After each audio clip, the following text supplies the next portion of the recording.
Chapter 781 Inside Heavenly Bond City. Monk Great Wisdom frowned slightly, but seeing that the scholar had no intention of saying more, he decided to search for himself first. The three of them searched through the bookshelves repeatedly. Suzimo found that there was a wide variety of books here. Most of them were about things inside the Mortal Dust Palace, covering nearly every category. Searching like this was too tedious, and Suzimo started getting impatient. He looked at the scholar and said, "We're looking for books about the Heavenly Bond cult." The scholar looked up at Suzimo and said, "That's a forbidden book. It's not allowed to appear within the city." "I know you have it," Suzimo replied. "But why should I give it to you?" the scholar asked with a smile. "This book can save your life. That should be a fair trade," Suzimo said after thinking for a moment. "We came from the Goddess Palace. It's better for you to cooperate." "I'm not afraid of trouble, but I also don't like making it." The scholar shook his head and said, "Since when did the Goddess Palace recruit men?" As he spoke, he tossed a thick book to Suzimo.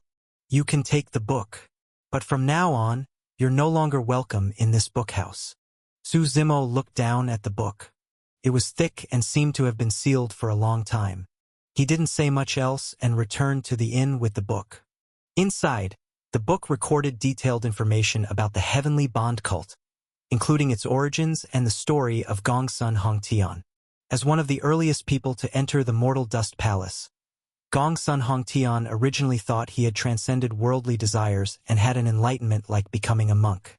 But when he truly arrived, he realized he had only been lost for a moment.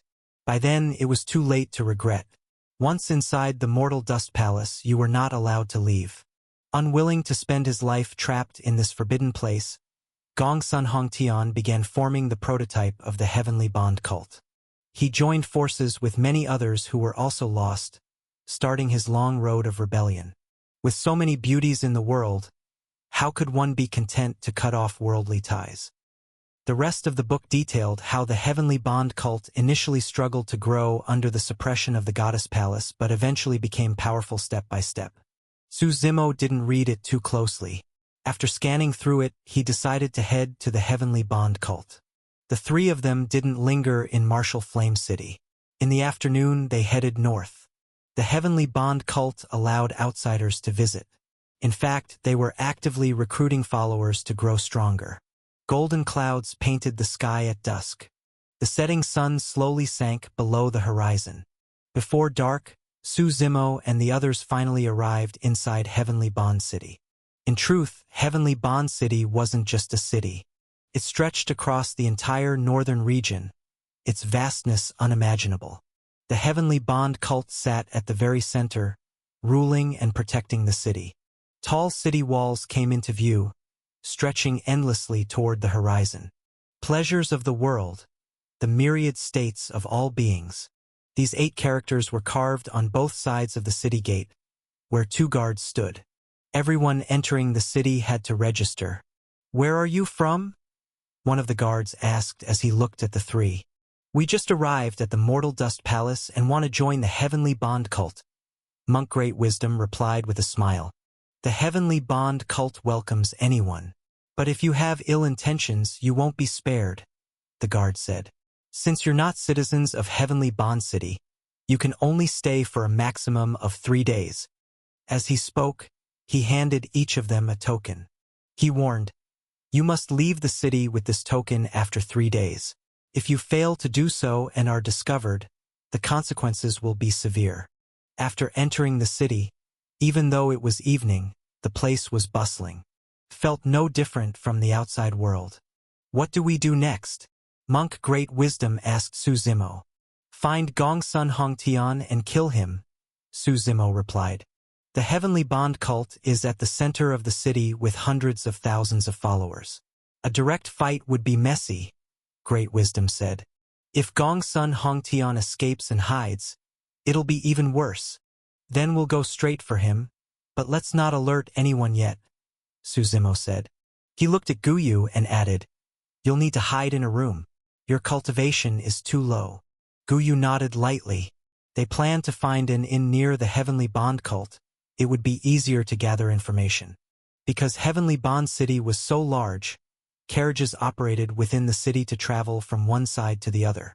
The three each hired a carriage and headed toward the city center. Once there, Su Zimo found it even more bustling. Disciples patrolled around the Heavenly Bond cult. Ordinary people weren't allowed near. Nearby was a busy marketplace, and the three found an inn there to settle in. People bustled through the streets, and the aroma of street food filled the air. After finding the inn, the three sat in a quiet spot on the first floor and ordered a pot of wine and some dishes. "Should we try sneaking into the Heavenly Bond cult?" Monk Great Wisdom asked in a low voice. "It's a waste of time. It's not that easy to get in," Su Zimo replied. He doesn't want to waste too much time in the Mortal Dust Palace. If it weren't for avoiding attention, he'd have stormed the place already. But just sitting and waiting isn't a solution either. "What if we never get a lead?" Great Wisdom said. Just as they were racking their brains, a slightly drunk man staggered in from outside. He was still cursing under his breath. "Li Kuei, what happened now?" Some of the customers, who seemed familiar with him, asked with a smile. "Don't even mention it. Waiter, bring me your best food and wine." The man named Li Kuei sat down. He slapped the table and cursed loudly. "The Heavenly Bond cult people are too arrogant. I just won big at the casino, and they robbed me." "Who was it so bold?" someone asked curiously. "Who else? That scumbag Fang Jiao," Li Kuei snorted. He grabbed a pig's trotter that had just been served and gnawed on it, venting his anger. There's no way around it. Fang Jiao was always a thug around here. Now he's backed by young Master Tian Sun. Someone clicked their tongue and said regretfully, "With Tian Sun's support, it's best we stay out of their way."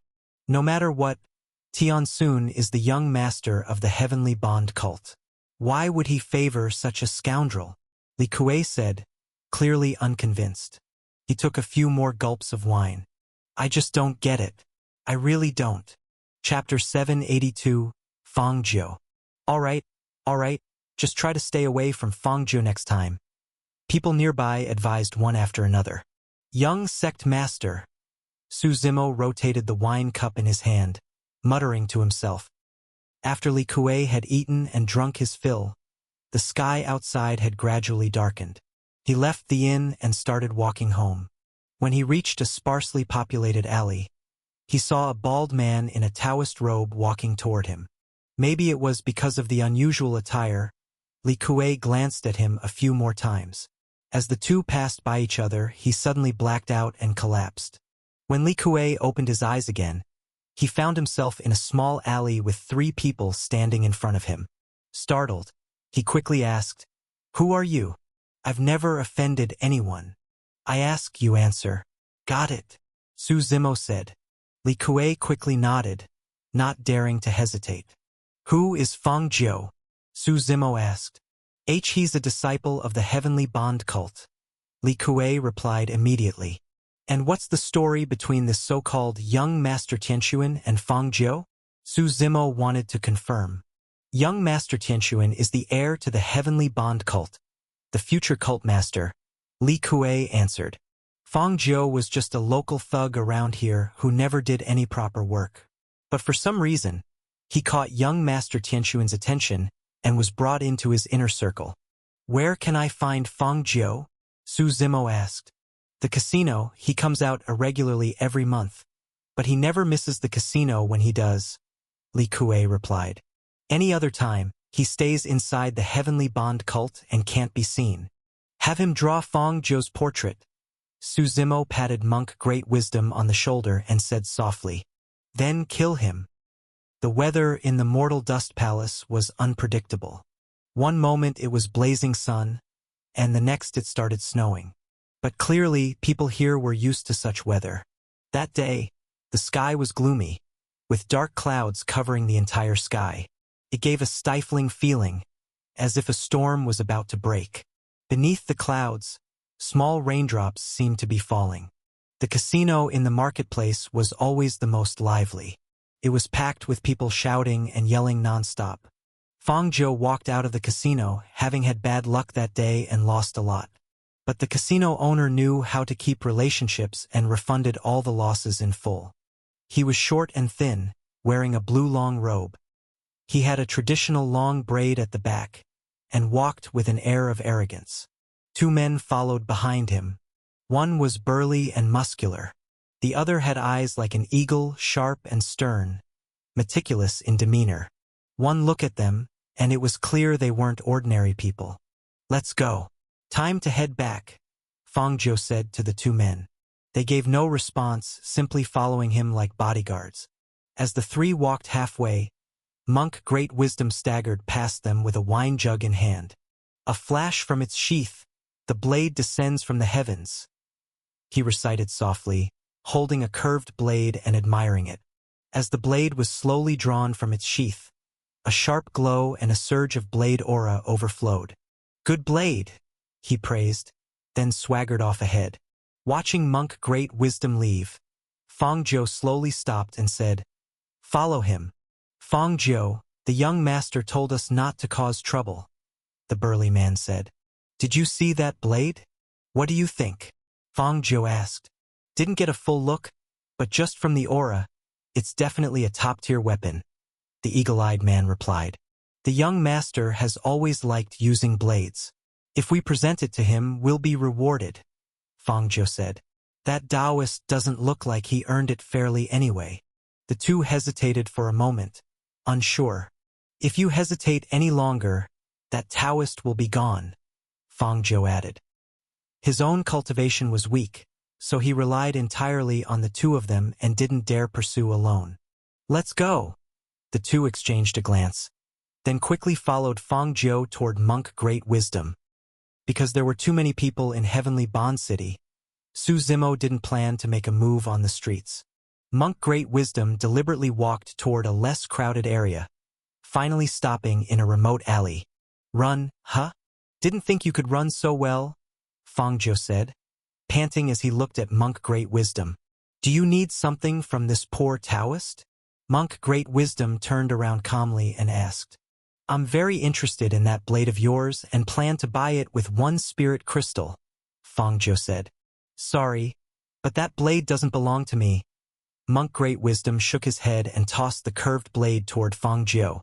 In midair, the blade turned into a streak of light, flying past the three and returning to Su Zimo, who stood behind them. "Damn!" Seeing themselves caught in a pincer by Monk Great Wisdom and Su Zimo, blocked in the alley, the three immediately understood it was a setup. "Who are you people?" the eagle-eyed man asked calmly.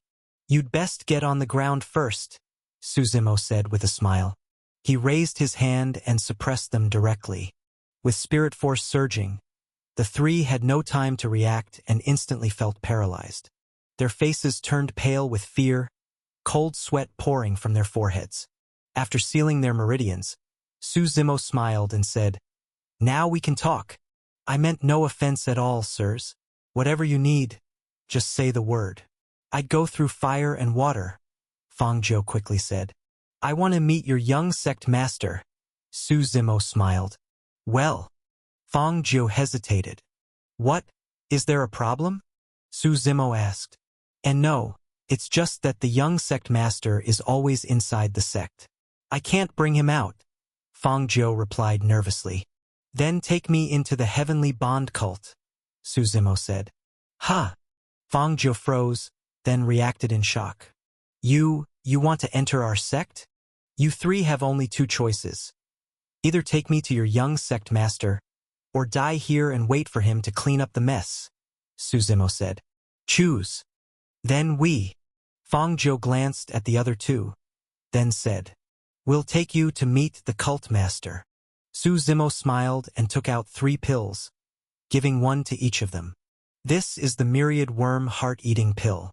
After we see your young sect master, I'll give you the antidote. If anyone lies to me, you can imagine the consequences." Chapter 783, Royal Sky Pavilion. Seeing the so-called pill, Fang Zhou and the others' expressions changed slightly, their eyes flickering uncertainly. At first, they indeed had a plan to bring Su Zimo into the Heavenly Bond cult and then have him captured.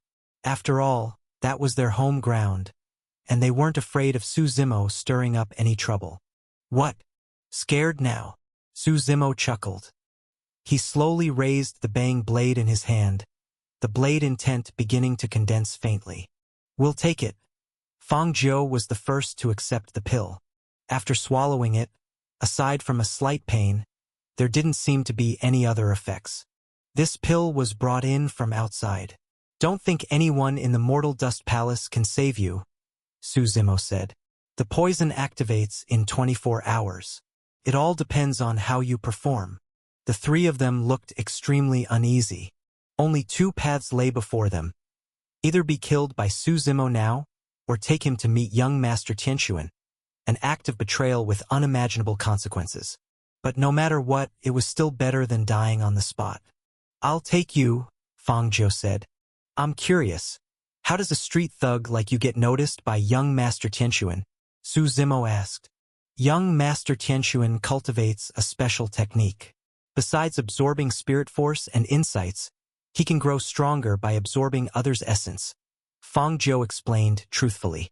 But this method violates the heavenly laws, and the cult master has strictly forbidden it within the sect. Heavenly Bond cult isn't an evil sect. We can't use such methods. But young Master Tianquan wanted to grow stronger quickly while avoiding detection by the cult master. So he had me help him. I'm clever and know all the alleyways and underworld dealings. Can you see your cult master? Su Zimo asked. The cult master rarely appears. Even young Master Tianquan can't see him unless summoned, Fang Jiu quickly replied. It's true, I'm not lying. Say, if young Master Tianquan were in danger, would your cult master come to his rescue? Su Zimo smiled. Probably, I guess, Fang Jiu replied uncertainly. Although the young master often disappoints the cult master, blood is thicker than water. He is his only child.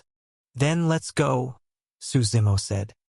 The Heavenly Bond cult was founded on the ideal of worldly pleasure, standing in direct contrast to the Goddess Palace's ideology of detachment. This vast force occupied a third of Heavenly Bond City. Formations were placed around the Heavenly Bond cult, with two disciples guarding the front gate. Both wore long blue robes. On either side of the sect entrance stood 4 statues representing joy, anger, sorrow, and happiness, each with different expressions. The massive sect gate was forged from starfire iron. The characters for Heavenly Bond were inscribed boldly, full of force and grandeur. With Fang Jiu leading them, the gatekeepers who knew him didn't stop Su Zimo and the others. Everyone entered the Heavenly Bond cult together, greeted first by a long corridor. The corridor seemed to stretch endlessly, and along its walls were many paintings. Su Zimo glanced around. The murals depicted the pleasures of life, power, wealth, beauty. It was almost like brainwashing every disciple. After seeing so much, one would naturally forget about detachment. After exiting the corridor, the view opened up. In the blue sky, flocks of birds flew across puffy clouds. Palaces, towers, pavilions, and jade buildings rose high into the sky. Underfoot, a white jade path stretched forward. Disciples walked by in 2s and 3s on either side. Young Master Tianquan lives in Royal Sky Pavilion. I'll take you there, Fang Jiu cautiously offered. When will I get the antidote? He asked. When we meet young Master Tianquan, you'll get it, Su Zimo said. Monk Great Wisdom followed closely behind. As the group walked halfway, a crowd of blue-robed disciples appeared ahead. Leading them was a young man with pale skin and unsteady steps, showing clear signs of overindulgence. Yo, isn't this Fang Jiu? Running errands for your master again? The blue-robed youth sneered. Brother Yun. Fang Jiu greeted him with a smile. Who are they? Tianyun glanced at Su Zimo's group and frowned. They don't look like disciples of our Heavenly Bond cult. This is on the young master's orders. Brother Tianyun, do you intend to interfere? Fang Jiu asked without arrogance or submission. You think I don't know what kind of deals you people make behind the scenes? Tianyun snorted coldly.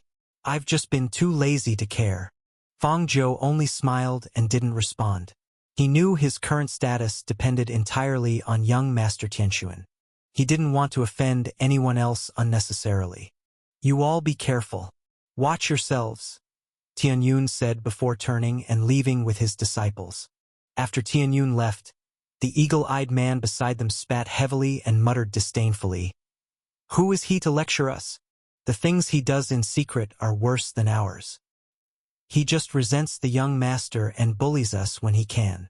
"Don't waste time," Su Zimo said flatly, glancing at them. Led by Fang Jiu, the group arrived at Royal Sky Pavilion. Located on the western side of Heavenly Bond Cult, it was a standalone structure with a fairly large area. It was relatively quiet here, with fewer disciples passing by. When Fang Jiu brought the group into the pavilion, it was very silent inside. "Young master," Fang Jiu called out softly a few times. An old man came down from the upper floor of the building. "Butler Fu, where is the young master?" Fang Jiu quickly asked. "The young master is busy. Come back in the afternoon," Butler Fu said. "I have urgent business with the young master." "It can't wait," Fang Jiu said, glancing at Su Zimo. "No matter how urgent, you still need to follow rules. Don't you know the rules?" Butler Fu frowned. "The young master is probably cultivating in the basement." Fang Jiu turned and whispered to Su Zimo.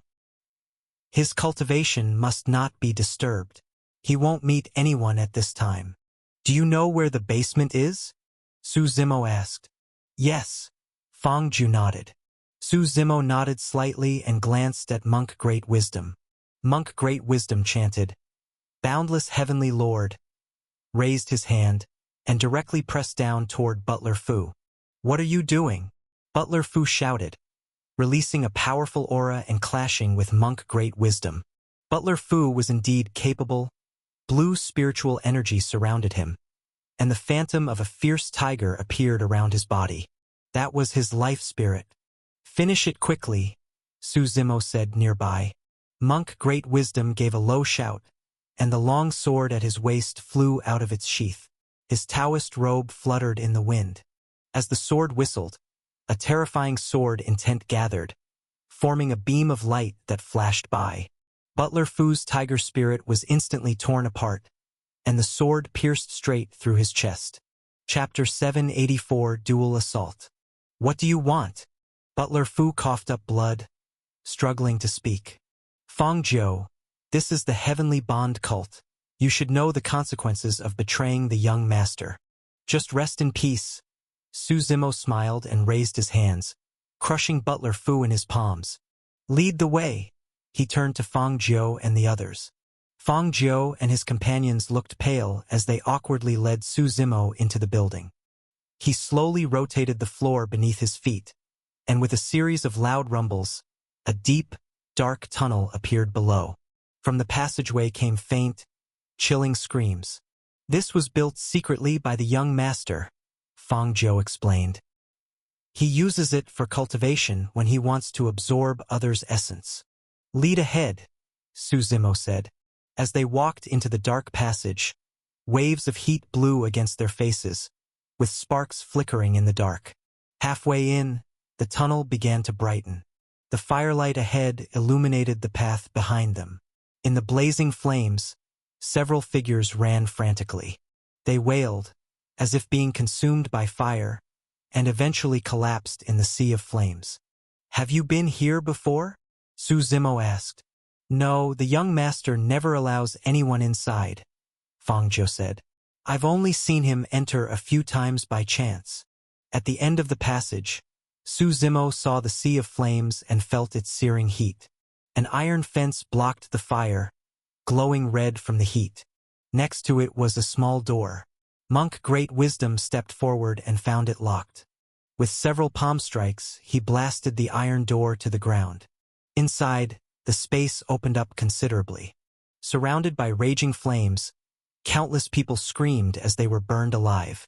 At the center of the flames stood a tall platform.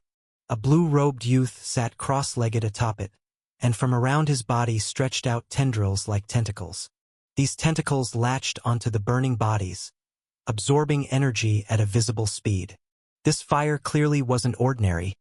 It cleansed the impurities within the body and had the effect of refining one's marrow.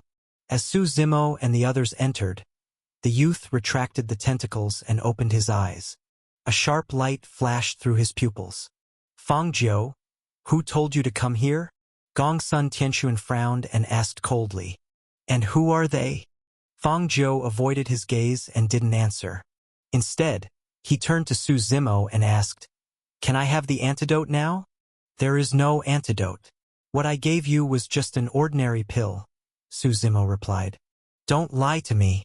I brought you to the young master," Fang Jiu said, still uncertain.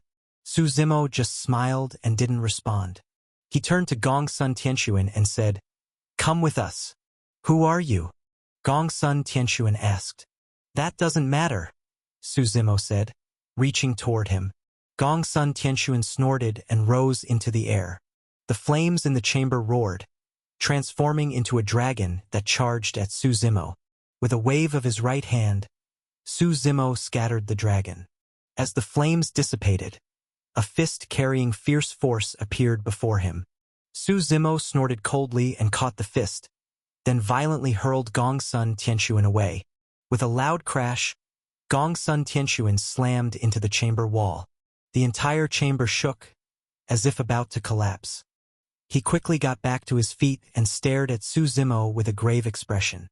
"Heavenly Bond 4 Arts," Gongsun Tianxuan shouted.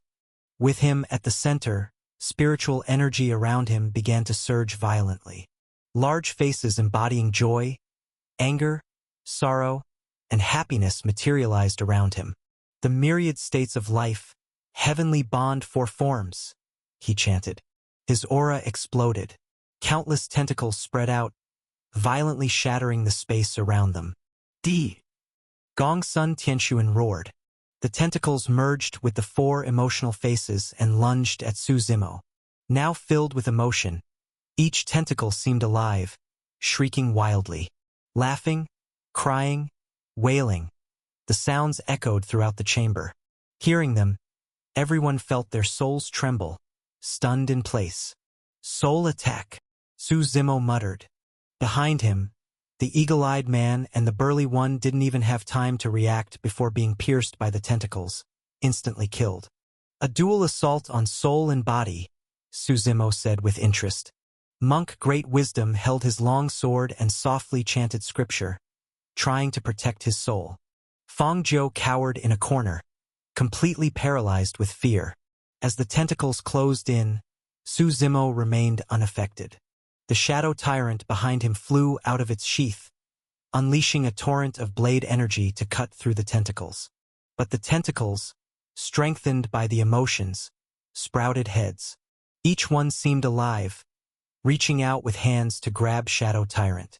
The blade was pulled at from all sides, as if about to be devoured. Su Zimo looked up slightly. A flash of blade intent appeared in his cold eyes. The blade energy intensified. Flames surged, and thunder rolled along the blade. With a metallic ring, countless tentacles were severed and fell into the sea of fire. Seeing this, Gongsun Tianxuan was terrified. He ran for the chamber's side door, but Shadow Tyrant flew ahead of him, transforming into countless blade shadows that blocked his path. Facing the curved blade before him, Gongsun Tianxuan froze, trembling as he turned to face Su Zimo. "Come with us, young Master Tianxuan," Su Zimo said with a smile. He turned and looked at Fang Jiu, curled up in the corner. "Tell the entire Heavenly Bond cult, Gongsun Tianxuan has been kidnapped by me. If they want him back, Gongsun Hongtian must come to Sun Moon Inn in the city by noon tomorrow." With that, Su Zimo ignored Fang Jiu, and he and Monk Great Wisdom led the sealed Gongsun Tianxuan out of the sect. Gongsun Tianxuan didn't dare resist. His life was in Su Zimo's hands. He could only obediently lead them out of the Heavenly Bond cult. The journey out was smooth, and they returned to the inn. Chapter 785, Battle against Gongsun Hongtian. After returning to the inn, Su Zimo tied up Gongsun Tianxuan, paying no attention to the current chaos in the Heavenly Bond cult. "Who exactly are you?" young Master Tianxuan asked, looking at Su Zimo. "You wouldn't know even if I told you," Suzimo shook his head. What do you want? I can give you anything, Tianxuan said, unwilling to give up. No need to make this so hostile. What I want you can't give, Suzimo replied calmly. He wasn't in a rush, simply waiting for Gongsun Hongtian to show up. Normally, it would be nearly impossible to see him. What was strange was that despite the kidnapping of Gongsun Tianxuan, the Heavenly Bond cult didn't immediately retaliate. After a brief period of chaos, everything calmed down again. Only, the area surrounding the Sun Moon Inn where Suzimo stayed was now filled with spies. Meanwhile, in the Heavenly Bond cult's assembly hall, everything was in chaos. The young master was the cult's heir and Gongsun Hongtian's only son, naturally of great importance. Only the man seated at the head remained calm, tapping the armrest with his fingers. Enough, quiet down, Gongsun Hongtian said calmly. He wore a brown robe, and his red hair spread outward like a lion's mane. His appearance was imposing, exuding authority without anger. His eyebrows were thick, and his voice heavy and firm. Sect Master, the top priority should be rescuing the young master, an elder urged. Any leads on the people responsible? Gongsun Hongtian asked. Still investigating, no clues yet, someone replied. But according to our informants, they haven't left the city. They're still at the Sun Moon Inn. That's good. Their target isn't Tianxuan. They won't harm him for now, Gongsun Hongtian replied. Before leaving, the man said you should meet him at the Sun Moon Inn tomorrow, another elder reported. He's after me? Interesting, Gongsun Hongtian said, shaking his head. Then I'll meet him tomorrow. The night passed without incident. Suzimo's life remained unchanged, eating and drinking as usual. By noon the next day, the area around Sun Moon Inn had been cleared. Residents were moved to the nearby marketplace. At noon, a tall man slowly walked in. He entered the inn, scanned the room, and saw Suzimo and the monk casually eating meat. He walked over and sat opposite them. How should I address the two of you? Gongsun Hongtian asked with a smile. Just nobodies. Our names aren't worth mentioning. Suzimo waved it off. Then may I ask what business you have with me? Or has my Heavenly Bond cult offended you somehow? Hongtian continued. No grudges. I just need to borrow your head, Suzimo replied. At those words, Hongtian's eyes narrowed. Then he smiled and said, In that case, you'll need the strength to take it. Don't think you can threaten me with my son. You're wrong. I never planned to use your son as leverage, Suzimo said, waving his hand. I just wanted to meet you. Otherwise, it's almost impossible to see someone as busy as you. With a cold snort, Gongsun Hongtian struck out with his hand toward Suzimo. Countless streams of spirit force exploded from his palm. Suzimo wasn't one to back down. He countered with a punch. When fist met palm, powerful energies erupted all around. Gongsun Hongtian was surprised by the force from Suzimo's punch. His body was forced backward. With a loud crash, the table between them shattered. Hongtian stood up slowly and said, I really underestimated you. This time he didn't hold back.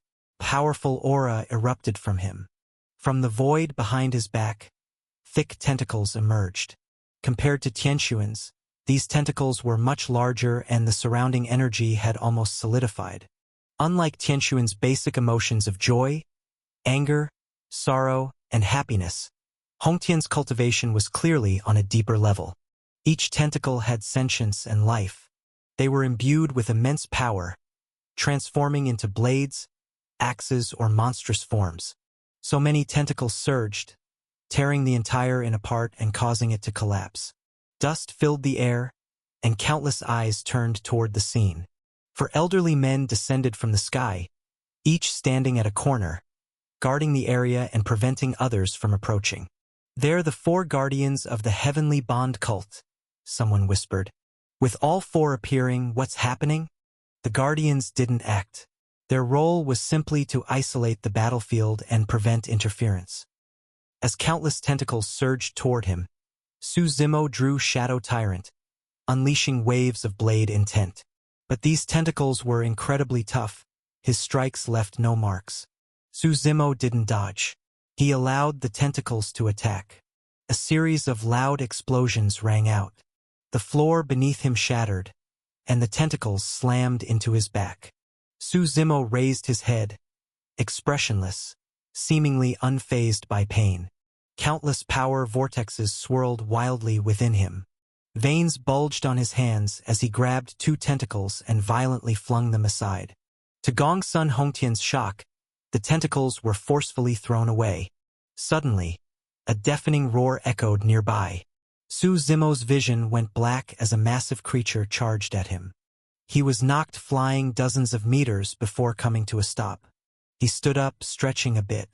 Behind Gongsun Hongtian stood a colossal monster, towering between heaven and earth.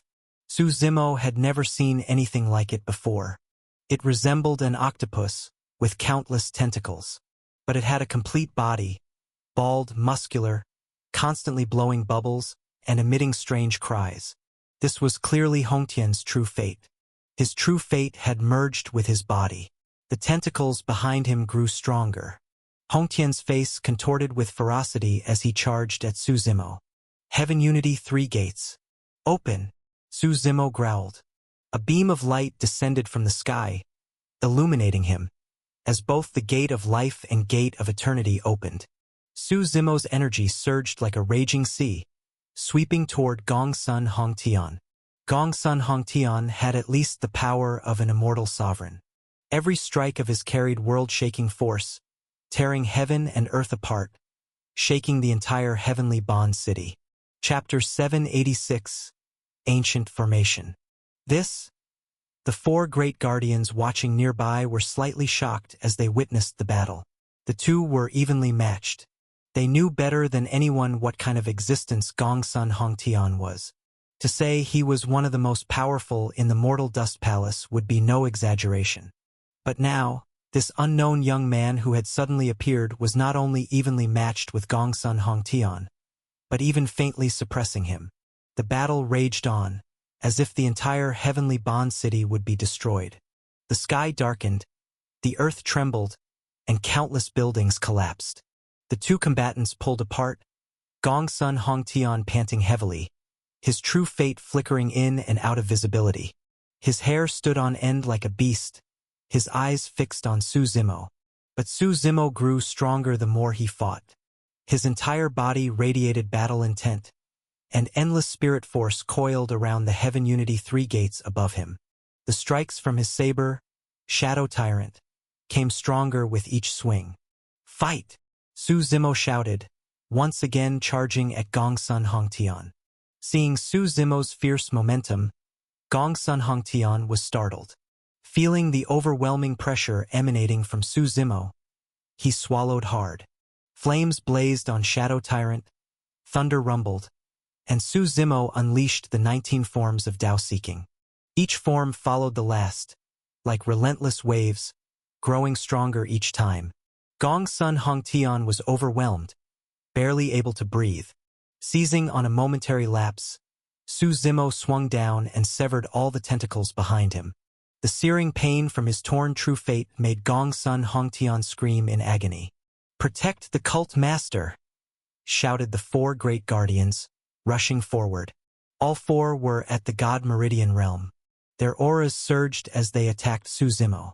"You're still not enough," Su Zimo said, striking them down with punches and kicks. But during that brief moment, Gongsun Hongtian managed to stand and create some distance. He retracted his true fate, looking ragged and battered. His expression was angry yet cautious as he stared at Su Zimo. "Who exactly are you?" he asked. "Since when does the Mortal Dust Palace have someone like you?" "You wouldn't know even if I told you. I'm not famous," Su Zimo replied with a smile. "There's no real grudge between us," Gongsun Hongtian said, taking a deep breath. "If my heavenly bond cult has offended you, I can compensate. I only want your head." Su Zimo shook his head. "Are you sent by the Goddess Palace?" Gongsun Hongtian asked again. He couldn't believe someone like this would follow the orders of the Goddess Palace. "You talk too much," Su Zimo said impatiently. My heavenly bond cult stands tall in the north. Even the goddess palace can't destroy us, Gongsun Hongtian said. There's a reason for that which I won't explain. I don't want to be your enemy. If you leave now, I won't pursue today's events. Stop yapping. Su Zimo snorted and charged again. At that moment, a powerful aura burst from Gongsun Hongtian. It surged like a tidal wave, sending Su Zimo flying.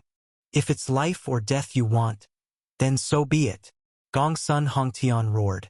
At once, the entire heavenly Bond city shook. A terrifying force seemed to awaken, and deafening explosions rang out. Thumping sounds echoed as strange fluctuations appeared around the city. It resembled the phenomenon of opening pulse gates. This is... Su Zimo scanned the surroundings and murmured, a formation. A massive formation enveloped heavenly Bond city, and from it, a primeval, prehistoric aura stirred. Boundless spirit force gathered above. The whole mortal dust palace seemed drawn into it. This world was enveloped in dense spirit force. At the center of the gathering energy, enhanced by the formation, stood Gongsun Hongtian. My heavenly Bond cult has stood through countless eras. Do you think we defy the goddess palace without reason? Gongsun Hongtian's voice thundered. This is an ancient formation. Within this formation, I am invincible. Even the world-weary goddess wouldn't scare me. Su Zimo could feel the vastness of the formation. Gongsun Hongtian's entire being transformed dramatically. His aura surged like a flood, dominating the heavens. His true fate began healing, and endless tentacles grew once more from behind him. The power within him reached its peak. He now resembled a true monster. Unrecognizable, his roars shook the earth. The city lord activated the formation. The four great guardians exclaimed, evacuate all citizens in every direction. Clear the battlefield. Su Zimo looked up. The force hit him even harder now. The tentacles seemed more terrifying than before. Thousands surged toward him. He had no time to react before being overwhelmed and flung violently across the ground. Zenith Immortal, Su Zimo muttered as he rose to his feet. Although he was at the peak of the God Meridian realm, ordinary immortals were nothing to him. To fight him like this, Gongsun Hongtian had to be at the peak of the path of immortality, a true apex existence. Such power surpassed even the ancestors of most imperial lineages. Su Zimo looked at Gongsun Hongtian. His sudden increase in strength clearly came from the formation. But this formation had limits. Once outside Heavenly Bond City, its blessings would vanish. Seeing more tentacles surge toward him, Su Zimo roared, bring it on! Above, the Heaven Unity Three Gates God Scripture roared as its three gates surged with power. The strength formed by heaven-shattering power vortexes spun furiously. An infernal aura loomed in Su Zimo's eyes. As the tentacles neared, he gripped several tightly in his right hand. The rest slammed into him, but he remained unmoved. His hell-suppressing demon physique began to rise. Infernal energy surged around him. Purple-black markings shimmered faintly on his face. What is that? Gongsun Hongtian paused, eyes narrowing at Su Zimo. 10 forms of demon. First form, Realm Demon. Su Zimo slowly moved his arms, muttering softly. Within the illusion of boundless force, one glimpses immortals. As his voice fell, the void before Gongsun Hongtian suddenly distorted. Chapter 787, Gu Yu's background.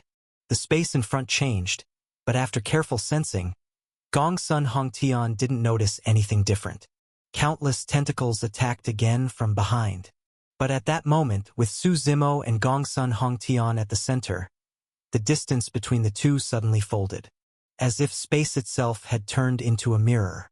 When Gongsun Hongtian's countless tentacles attacked, the same tentacles appeared on Su Zimo's side, using the same moves with the same power. Countless tentacles intertwined, and the sound of explosions echoed. The sky changed as winds and clouds surged. The entire space collapsed before the two of them, and Su Zimo didn't move at all from beginning to end. He let the tentacles battle. Whatever attack the opponent used, the same one would appear on his side. This was the first of the so-called 10 forms of demon, the apex of spatial manipulation, folding. It allowed space to refract and reflect all attacks. The stronger the power, the stronger the reflected attack. How could this happen? How could this happen? Gongsun Hongtian looked at everything in front of him, still unwilling to believe. He increased the power of the formation, channeling endless spirit force to attack Su Zimo. The space roared, filled with a crushing and oppressive force. Su Zimo could feel that the opponent was very strong, and the refracted space he created was beginning to struggle. Second form of demon, plague demon. Su Zimo murmured again. Those plagued by karmic afflictions. The next moment, endless death aura surrounded the entire heavenly bond city. This death aura was terrifying. It ignored all defenses and drained life and lifespan directly from the body. Sensing the strong life-devouring energy within the death aura, Gongsun Hongtian's expression changed dramatically. What kind of monster is this guy? He took a deep breath, feeling like he had never encountered such a powerful opponent. This death aura seemed intangible, impossible to grasp or avoid. Just then, rubble from the ruins was moved. A loud shout came from within. "Father, help me, save me." It was Gongsun Tianxuan's voice. The Sun Moon Inn had been reduced to rubble earlier. He struggled out of the debris and ran forward in panic. And Guyu was chasing right behind him. Earlier, Su Zimo had instructed Guyu to watch over Gongsun Tianxuan. Since his meridians had been sealed, he was no stronger than an ordinary person. Gongsun Hongtian initially frowned. He wasn't concerned about his son's life, but about how to deal with the powerful enemy in front of him. But when he saw Guyu appear, Gongsun Hongtian's expression changed drastically. He stared at Guyu in a daze, as if spellbound, standing motionless. Gongsun Tianxuan was still shouting below. Gongsun Hongtian gently stepped in midair and shot toward Guyu like a streak of light. Guyu was startled and quickly hid behind the monk Great Wisdom. "Wait, I mean no harm." Gongsun Hongtian looked a bit nervous. He looked at Guyu and asked, "What's your name?" "What, you know her?" Su Zimo asked from the side. "She looks far too similar." Gongsun Hongtian turned to Su Zimo and said, "I think there may be some misunderstandings between us." "What kind of misunderstanding?" Su Zimo asked. "Can I know her background?" Gongsun Hongtian asked, looking at Guyu. "What's your name?" Guyu, she replied hesitantly. Huh? As I thought, same surname. Gongsun Hongtian muttered to himself. Then he raised his head again and asked Guyu, "Where's your mother?" "My mother sent me out of the Mortal Dust Palace. I never saw her again after that," Guyu said, seemingly remembering something. She asked with some sadness, "Do you know my mother? You know, when your mother was your age, you two looked exactly alike," Gongsun Hongtian replied. "Cut the drama. Just say what you want," Su Zimo interjected. "Can we talk in private?" Gongsun Hongtian looked at Su Zimo and asked. Su Zimo thought for a moment and finally nodded. The two moved away from the crowd and walked to a nearby spot. Su Zimo looked up and said, "Say what you want to say. May I ask, why do you insist on killing me?" Gongsun Hongtian asked. "To trade your head for something," Su Zimo laughed. "Trade with the Goddess Palace?" Gongsun Hongtian laughed too. "You believe what those people say? What's your point?" Su Zimo turned to him and asked. "A long time ago, before the Heavenly Bond cult existed, for everyone who entered the Mortal Dust Palace, coming here meant seeing through worldly desires and cutting themselves off from the world." Gongsun Hongtian began. "But seeing through worldly desires is easier said than done. Some people just took the wrong path during a moment of confusion. As time passed, more people came here, and with them, more and more regrets. I know all this. Get to the point," Su Zimo said. "The Mortal Dust Palace forbids love and desire. Those who come here must give up all worldly longing. But people are not stones. Who can truly live without emotion? Many still married and had children in secret, living in fear every day. I was born under such circumstances. My parents locked me away since I was a child, afraid I'd be discovered. I didn't leave that dark room until I grew up. As he spoke, Gongsun Hongtian slowly sat on the ruins nearby. He laughed, but the smile was bitter. Maybe this world didn't welcome me from the day I was born. All my memories here are painful. No matter what I did, I was always restricted, and I constantly longed for the world outside. In my bleak life, there was probably only one girl who became the light of my existence. We met, grew close, and fell in love. That was the happiest time of my life. Maybe beautiful things don't last. The day that girl left, I found out she was actually a candidate to become the palace master of the goddess palace. There was a chasm between us, a difference we could never overcome. At that time, she was already pregnant. Upon hearing this, Su Zimo froze and looked at Guyu. You're saying Guyu is your daughter? The looks, the name. There aren't that many coincidences in this world. Gongsun Hongtian nodded. To watch the woman you love leave, knowing you might never see her again, that sense of helplessness planted a seed deep inside me. That day I swore I'd overthrow the rule of the goddess palace and bring freedom to the people here. Later, I encountered many strange opportunities, even discovering this ancient formation. Chapter 788, The Young Palace Master Lan Kuer. I kept a low profile and waited until my strength gradually increased. Only then, with the help of the formation, was I able to stand against the goddess palace without being defeated. That's when I established the Heavenly Bond cult, hoping to use it to resist the goddess palace. Hearing Gongsun Hongtian's words, Su Zimo frowned slightly. I don't know what the goddess palace promised you, but I do know that most of their people can't be trusted, said Gongsun Hongtian. Yuer's mother is named Gu Mingxi. The people of the goddess palace once made a promise to me as well. They said if I disbanded the Heavenly Bond cult, they would release Mingxi and send the two of us out of the Mortal Dust Palace. But they went back on their word. Fortunately, I had been cautious. What do you mean? Su Zimo looked at Gongsun Hongtian and asked. Let's join forces and destroy the goddess palace. When that happens, you can have whatever you want, Gongsun Hongtian said. Only with this ancient formation was I able to contend with them. Without it, I wouldn't stand a chance against the goddess palace. If we join forces, your strength gives us a real shot. Seeing Su Zimo remain silent, Gongsun Hongtian continued, If you don't trust me, we can test it together. All right? Su Zimo nodded. Are you going to tell Guyu about her identity? He asked. Gongsun Hongtian hesitated, then said, I haven't figured out how to face her yet.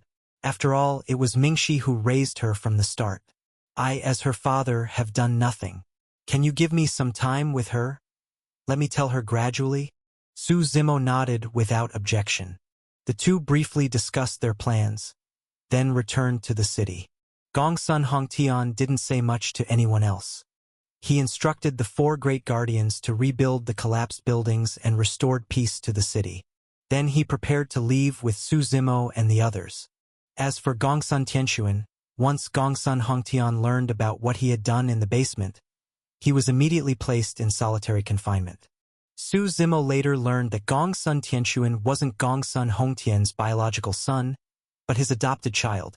After parting with Gu Mingxi, Gongsun Hongtian had never been with anyone else. After briefly settling affairs in the Heavenly Bond cult, Gongsun Hongtian left with Su Zimo's group. The three returned to Martial Flame City and headed toward the Goddess Palace from the temple there. Along the way, Gongsun Hongtian doted on Guyu, giving her anything she wanted. Do you know my mother? Guyu asked curiously. I've seen her before. Gongsun Hongtian nodded. Do you know where she is? Guyu continued. I saw someone at the Goddess Palace who looked exactly like my mother, but I knew it wasn't her. She's your mother's sister, your aunt. Gongsun Hongtian paused before finally saying. Back then, the position of palace master in the Goddess Palace was originally meant for your mother. But due to certain events, it eventually fell to your aunt, Gu Mingyu. He didn't go into too much detail. After all, it had been years since he had contact with the goddess palace, and his understanding of its affairs was limited. After 7 long days, the 4 finally returned to the goddess palace. Gongsun Hongtian was bound with the immortal suppression chain by Su Zimo. Compared to their previous visit, when the goddess palace was quiet and deserted, this time it was clearly much livelier. The palace was decorated with lanterns and streamers, with people bustling everywhere. Temple masters from all parts of the Mortal Dust Palace had come. Even city lords and other influential figures were invited to the goddess palace. This was a rare occasion. Normally, even temple personnel couldn't freely enter the goddess palace, let alone others. Su Zimo asked around a bit. Only then did he find out that today the goddess palace was holding a grand assembly to announce the new successor of the goddess palace, the young palace master. When they arrived, the ceremony had already begun at the goddess square. The elders of the goddess palace were also present. When Su Zimo and the others approached, they saw the large square already filled with a dense crowd. At a glance, there were thousands of people. In the center stood a towering statue of the world-weary goddess. Beneath the statue, a red carpet was laid out with several chairs arranged. The 3 elders of the goddess palace and the palace master, Gu Mingyu, were seated in the place of honor. Today, we've gathered everyone here to hold the inauguration ceremony of the new young palace master. The central elder of the goddess palace stood up and announced. He was an elderly man, with long white hair and beard, exuding an air of otherworldly elegance. On his white robe were 2 rotating patterns.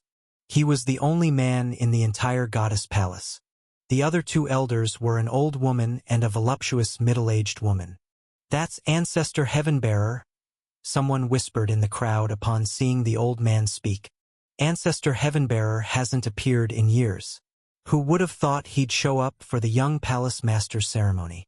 Does anyone know the identity of this young palace master? Why was there no word before? Who knows? Let's just keep watching. Ancestor Heavenbearer stood and smiled. "I hope you'll all support the young palace master. She's new to the Mortal Dust Palace and doesn't know much yet. All right. I now announce the official beginning of the Goddess Palace's Young Palace Master Inauguration Ceremony." As his words fell, drums on both sides were struck heavily. The rumbling sound echoed throughout the entire goddess square. The goddess statue at the center gave off a faint glow. Accompanied by many divine envoys, a young woman in a blue robe slowly walked out. Her steps were graceful, and her long black hair was neatly tied into a floral bun at the back. Her expression was calm, with an oval face and eyes as clear as water. A few strands of hair fell beside her ears, adding a touch of charm to her appearance. "So this is the new young palace master," someone murmured. "As expected, the goddess palace always produces beauties. I wonder who she is. Never seen her before." As the crowd discussed, only Su Zimo's eyes narrowed. "Lan Kuer," he chuckled softly. "Most things in this world come by coincidence or go against one's plans." He originally intended to deal with the Nirvana Fire Pearl first before seeking out Lan Kuer. He didn't expect her to appear before him like this. So real yet so unreal. "Kuer, come forward." Ancestor Heavenbearer waved to Lan Kuer and said, "Worship the ancestors and receive the recognition of the goddess. Then everyone here will acknowledge your identity." Lan Kuer nodded. A divine envoy beside her brought forth a large red tray. On the tray were several spirit crystals of different colors. Chapter 789 Battle Against 3 Ancestors. Once the 3 spirit crystals were brought forward, everyone stood up from their seats. Whether it was the visiting city lords, the divine envoys of the goddess palace, or even the 3 ancestors, all turned toward the statue and knelt down in reverence. The 3 spirit crystals were placed in front of the statue, and a soft light radiated from the statue, enveloping the crystals. "May the goddess bestow her blessing," Ancestor Heavenbearer proclaimed loudly. The next moment, the 3 spirit crystals began to transform. One turned into a stream of light and returned to the statue. One flew into Lan Kuer's body and formed a totem on her forehead. The third became a long blade that floated gently in front of Lan Kuer. A blade? So she's destined for battle? Ancestor Heavenbearer frowned slightly and muttered. The totem on Lan Kuer's forehead resembled a bird in flight and was sky blue in color. It occasionally emitted flickers of blue light. Greetings, young palace master. The people around all knelt and greeted Lan Kuer. Please rise, Lan Kuer said, lifting her head as her blue robe fluttered in the wind. The succession ceremony was not complicated. Once the goddess's blessing was received, a banquet would be held for everyone. If the succession ceremony is finished, may I say a few words? At that moment, a voice rang out from the back of the crowd. Everyone turned quickly and saw Su Zimo and his group slowly walking forward. Who is that? Someone asked curiously. Upon seeing Su Zimo appear, Lan Kuer's eyes locked on him, her body trembling slightly as if she nearly lost her balance. Who are you? Two divine envoys stepped forward to block Su Zimo's group. I'm here to see your ancestors. I have some business to discuss with them, Su Zimo said. The two divine envoys looked behind them and saw the ancestor woman in the back gesture for them to allow the group through. The three ancestors of the goddess palace were Heavenbearer, Heavensworn, and Luminous. The woman in the blue robe seated in the center who had spoken with Su Zimo before was Luminous. Su Zimo pointed at Gongsun Hongtian, who was bound with the immortal suppression chain, and said, I brought the man you wanted. Do with him what you will. Now, where's what you promised me? It's been a long time, Gongsun Hongtian. Luminous smiled in surprise. Not just her, but the other two ancestors were visibly stirred. Gongsun Hongtian, you finally crawled out of your turtle shell in Heavenly Bond City. Ancestor Heavenbearer laughed loudly. Hearing the ancestors speak, the crowd around them erupted in shock. He's Gongsun Hongtian, the leader of the Heavenly Bond cult. He came to the goddess palace? Isn't he asking for death? This event was even more shocking than the succession of the young palace master.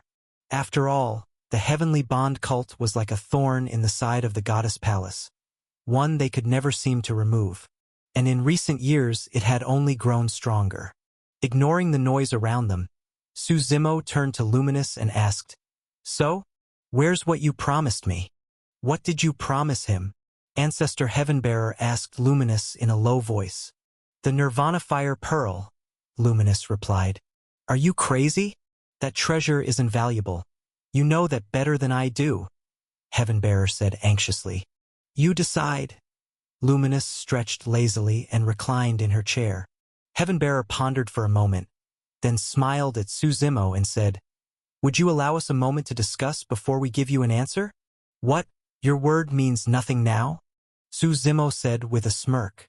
It's not that. It's just a serious matter. We must be cautious, Heavenbearer replied. In that case, Su Zimo waved his hand and removed the immortal suppression chain from Gongsun Hongtian. He said, You're free to go. Seems they have no intention of honoring their deal. As Gongsun Hongtian turned to leave, Ancestor Heavensworn, who had remained silent the whole time, suddenly slammed her seat. She shouted, Gongsun Yukur, you think you can leave the goddess palace alive? As soon as she finished, she lunged at Gongsun Hongtian. Seeing this, Su Zimo smiled faintly. Figures, people this shameless still exist in the world. Gongsun Hongtian clashed with Ancestor Heavensworn. He laughed loudly and said, See, young Master Su, the people of the goddess palace are nothing but liars. Around them, blue barriers rose up, like invisible membranes enclosing the entire palace. This was the goddess palace's protective formation, activated to prevent Gongsun Hongtian from escaping. Su Zimo's gaze turned cold. He raised his hand and grabbed forcefully, summoning an enormous spiritual hand from the air. As the giant hand lunged at Heavensworn, the skies seemed to tremble. With a thunderous boom, the heavens themselves appeared to shatter. Heavensworn was sent flying. Heavenbearer's eyes narrowed. He looked at Su Zimo and asked, What is the meaning of this? What do you think? Su Zimo replied, "If you won't hand over the Nirvana Fire Pearl peacefully, I'll just take it myself." Outrageous. Do you think the Goddess Palace is a place where you can act so recklessly? Heavenbearer snorted coldly. His aura exploded, surging with overwhelming force. It shook the entire heavens. Luminous! Heavenbearer called out in frustration to the still idle Luminous. Luminous shrugged, then stood up with a smile. Like ripples in a pond, celestial gates began to open around her. Each one radiated an even stronger presence. The three ancestors stepped into the air, their combined pressure blanketing the entire sky. Everyone below was crushed beneath it, feeling utterly insignificant and powerless. "None of you are leaving," Heavenbearer said. All three ancestors had reached the immortal path.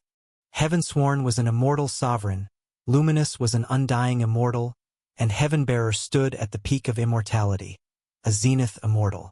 "Young Master Su, I'll take one of them," Gongsun Hongtian said with a laugh.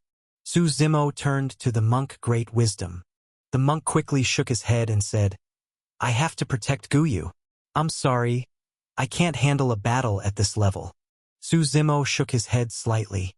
He looked up at the two remaining ancestors. His own aura began to rise.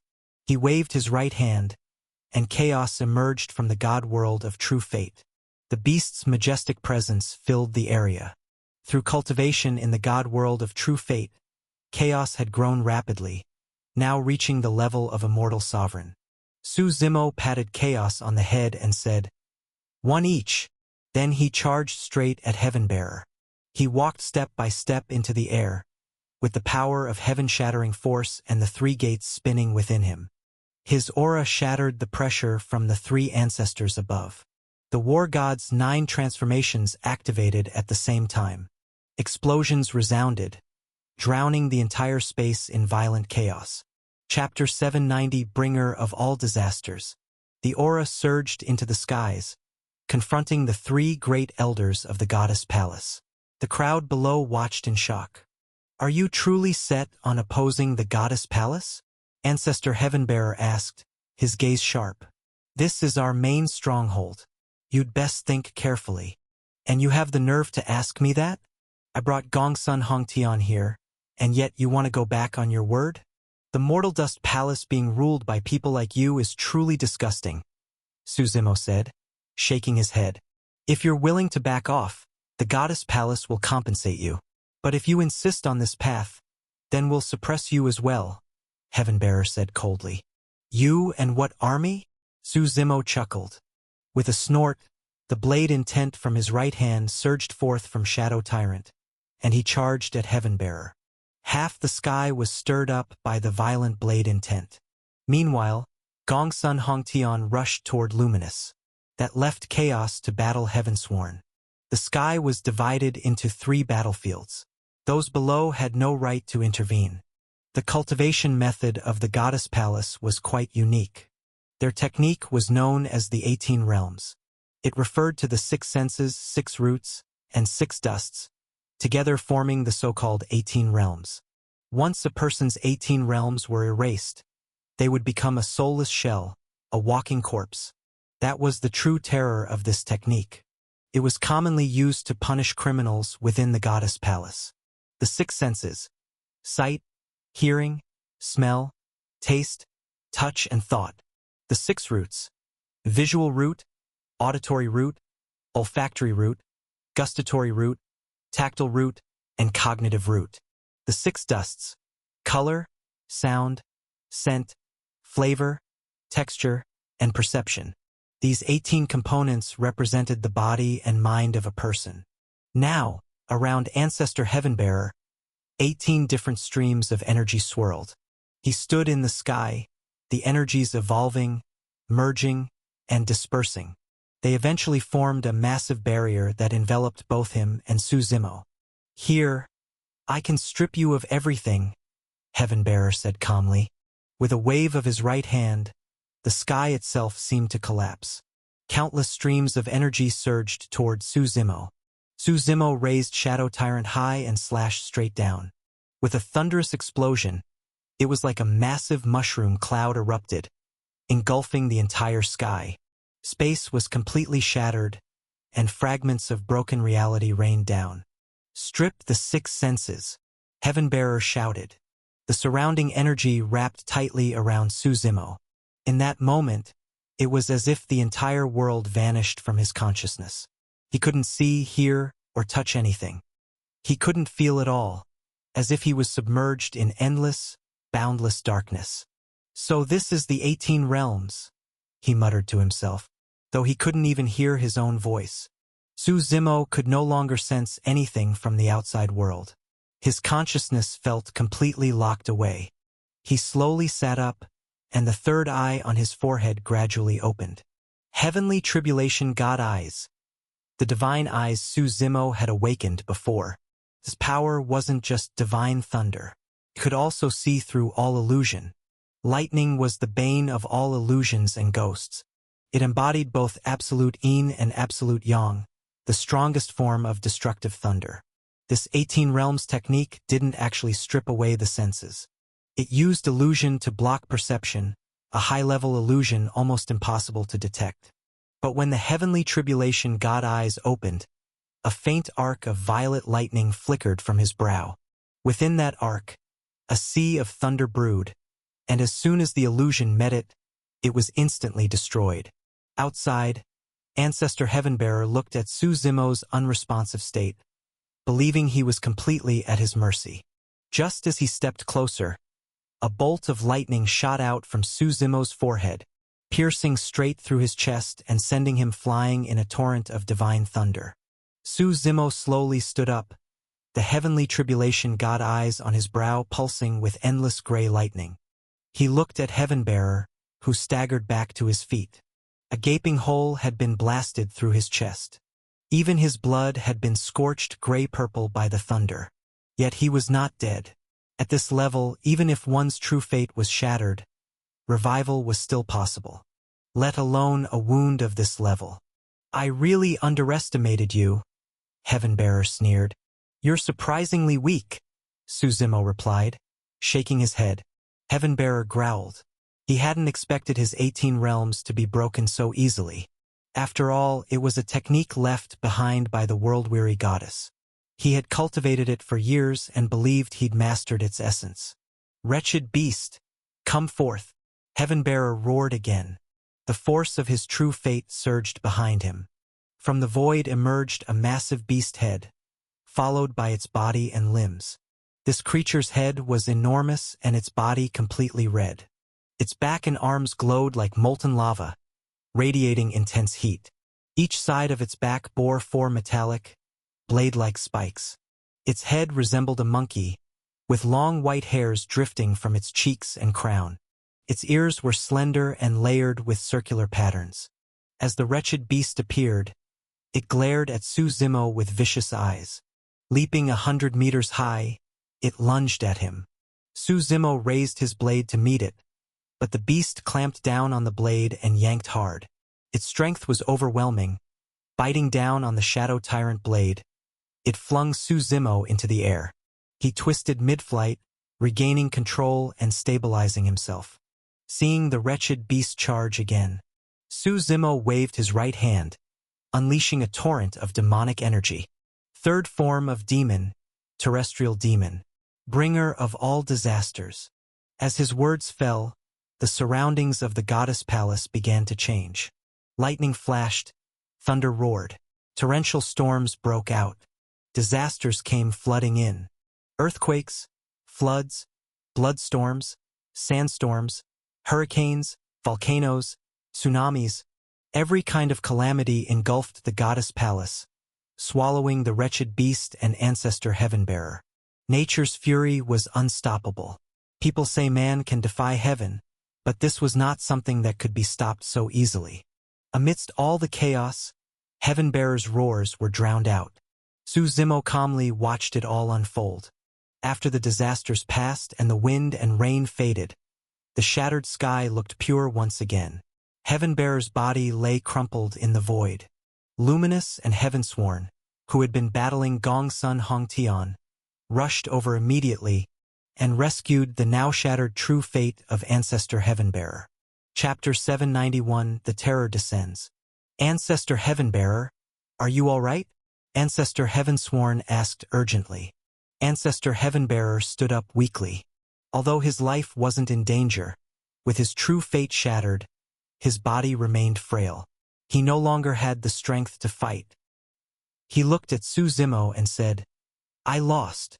Winning or losing doesn't matter. Hand over the Nirvana Fire Pearl, or I'll slaughter the entire Goddess Palace today, Su Zimo said calmly. Do you really think that, as one of the 10 forbidden grounds, the Mortal Dust Palace's strongest forces are just us? Ancestor Heavenbearer said as he stood up slowly. If it were only us old bones, we'd have been torn apart long ago. There'd be no forbidden ground title to speak of. Say what you mean. Don't beat around the bush. Su Zimo waved impatiently. You should know the name of the world-weary goddess, a being even grand emperors must defer to, said Ancestor Heavenbearer. Like I said, walk away now and we'll let this go as if it never happened. But if we truly tear things apart, it's either your death or ours. Spare me the bullshit. Just bring it out already, Su Zimo replied. I'm actually curious about this world-weary goddess. Otherwise, your goddess palace will cease to exist today. Insolent brat. How dare you speak of the world-weary goddess so disrespectfully? Ancestor Heavensworn snapped. The world-weary goddess is a being beyond imagination. Killing you would take no more than a flick of her finger. Well, I'd like to test that theory, Su Zimo smiled. Bring it out. Ancestor Heavenbearer sighed, speaking to Heavensworn. You're serious? Ancestor Heavensworn asked. This concerns the dignity of the Goddess Palace. There can be no compromise, Ancestor Heavenbearer said coldly. Otherwise, how could we continue to lead the vast Mortal Dust Palace? At his words, the 3 elders each took something from their storage rings. A formation disc, a formation flag, and a formation energy. Su Zimo understood the formation disc. Many formation masters favored such tools.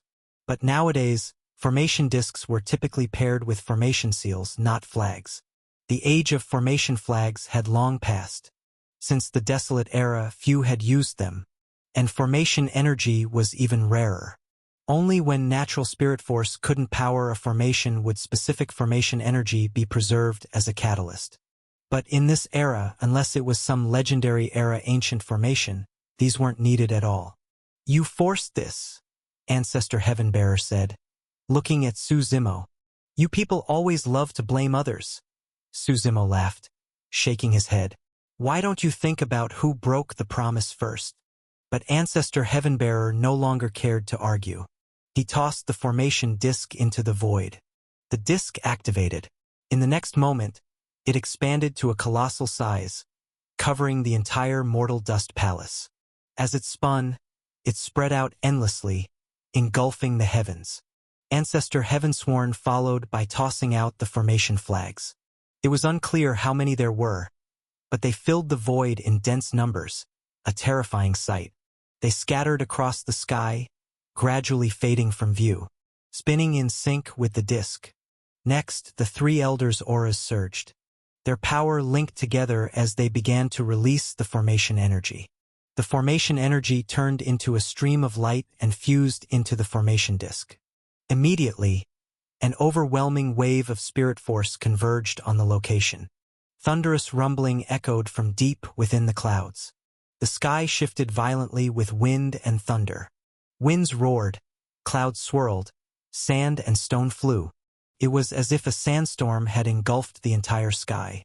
At the heart of the formation disk, its rotation rapidly accelerated with the addition of the formation energy.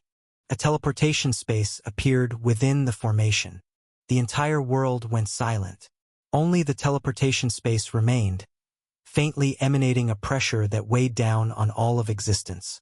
Even without seeing the figure, the terror could be felt. Should we, maybe leave? Monk Great Wisdom asked from beside Su Zimo. Where to?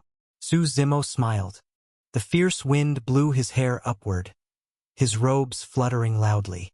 Are you stupid? You're meant to carry the heaven's will, Monk Great Wisdom shouted.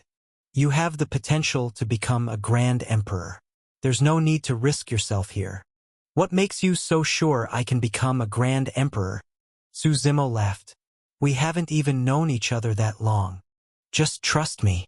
Otherwise, I wouldn't have sought you out. Monk Great Wisdom shouted. No need. I have never backed down in my life. Su Zimo waved him off. At least on the primordial heartlands, there's no one who can make me retreat. From the teleportation space, a beam of light shot skyward. Everyone in the mortal dust palace could feel the pressure and the terrifying power it contained. Kneel. Pay respect to the world-weary goddess, Ancestor Heavenbearer shouted. The goddess palace fell into total silence. Not even a whisper could be heard. Everyone knelt, trembling, watching the terrifying aftershock in the sky. Within the teleportation space, a vague silhouette of a woman appeared. Confident, Gongsun Hongtian asked from beside him. Su Zimo stared at the shadowy figure. It was like an unfathomable pool of still water. His senses couldn't pick up anything. The opponent was too powerful. No match. Su Zimo shook his head. He had a good grasp of his own strength. With all his trump cards, even a Zenith Immortal could be defeated. But against a true powerhouse, he was no match. At higher realms, even a single level difference could be an unbridgeable chasm. The higher one went, the harder it was for even the most talented to fight across cultivation realms. Su Zimo had only managed because of his many trump cards and his powerful true fate, the God World. When that figure appeared, all of heaven and earth fell silent. It was as if everything had been suppressed and frozen in time. That's at least a grand emperor-level being. Maybe even higher, Su Zimo murmured. From the outer heavens, not of this primordial heartlands. As the shadow emerged, the world trembled. From the depths of the sky, it was as if a gaze turned toward them. Though the sky looked unchanged, everyone felt as if they were being watched. It was the eye of the heavenly Tao. Because the figure's strength surpassed the rules of this world, it drew the heavenly Tao's attention. Just like Paimon, a being with 10 meridian gates, on the primordial heartlands he could only maintain grand emperor-level power. If he forcefully opened the 10th gate, he'd be struck down by the heavenly Tao itself. But since the legendary era, powerful beings who wished to descend into the primordial heartlands could still do so, though at immense cost. Chapter 792, Nirvana Fire Pearl. Just like the God Emperor from long ago, he was slain by 3 grand emperors who descended to the lower realm from the outer heavens. Even his true fate was shattered.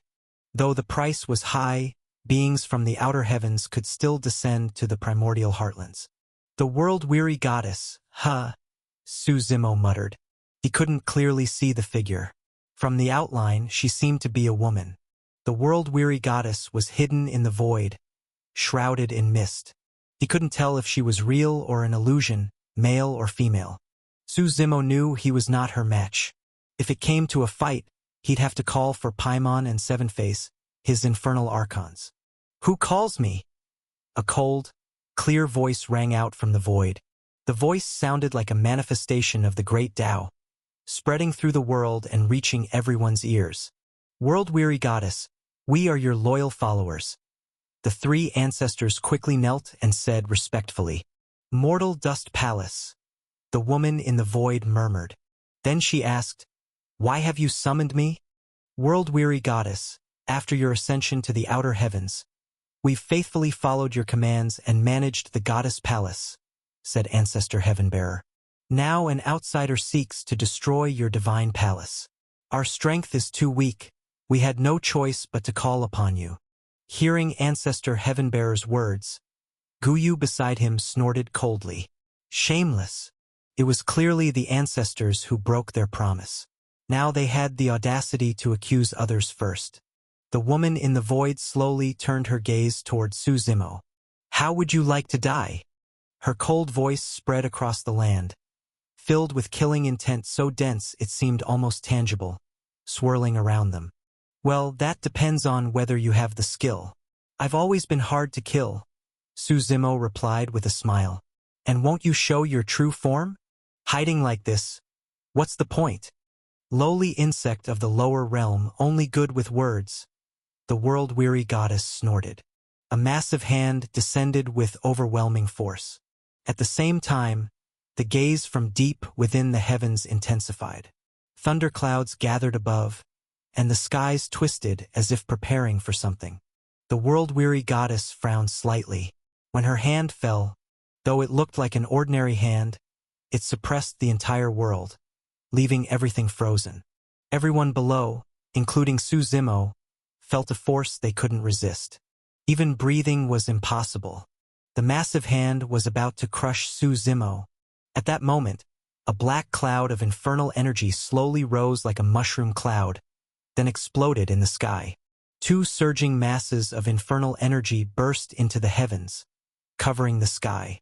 Everyone looked up as the demonic aura surged toward the world-weary goddess.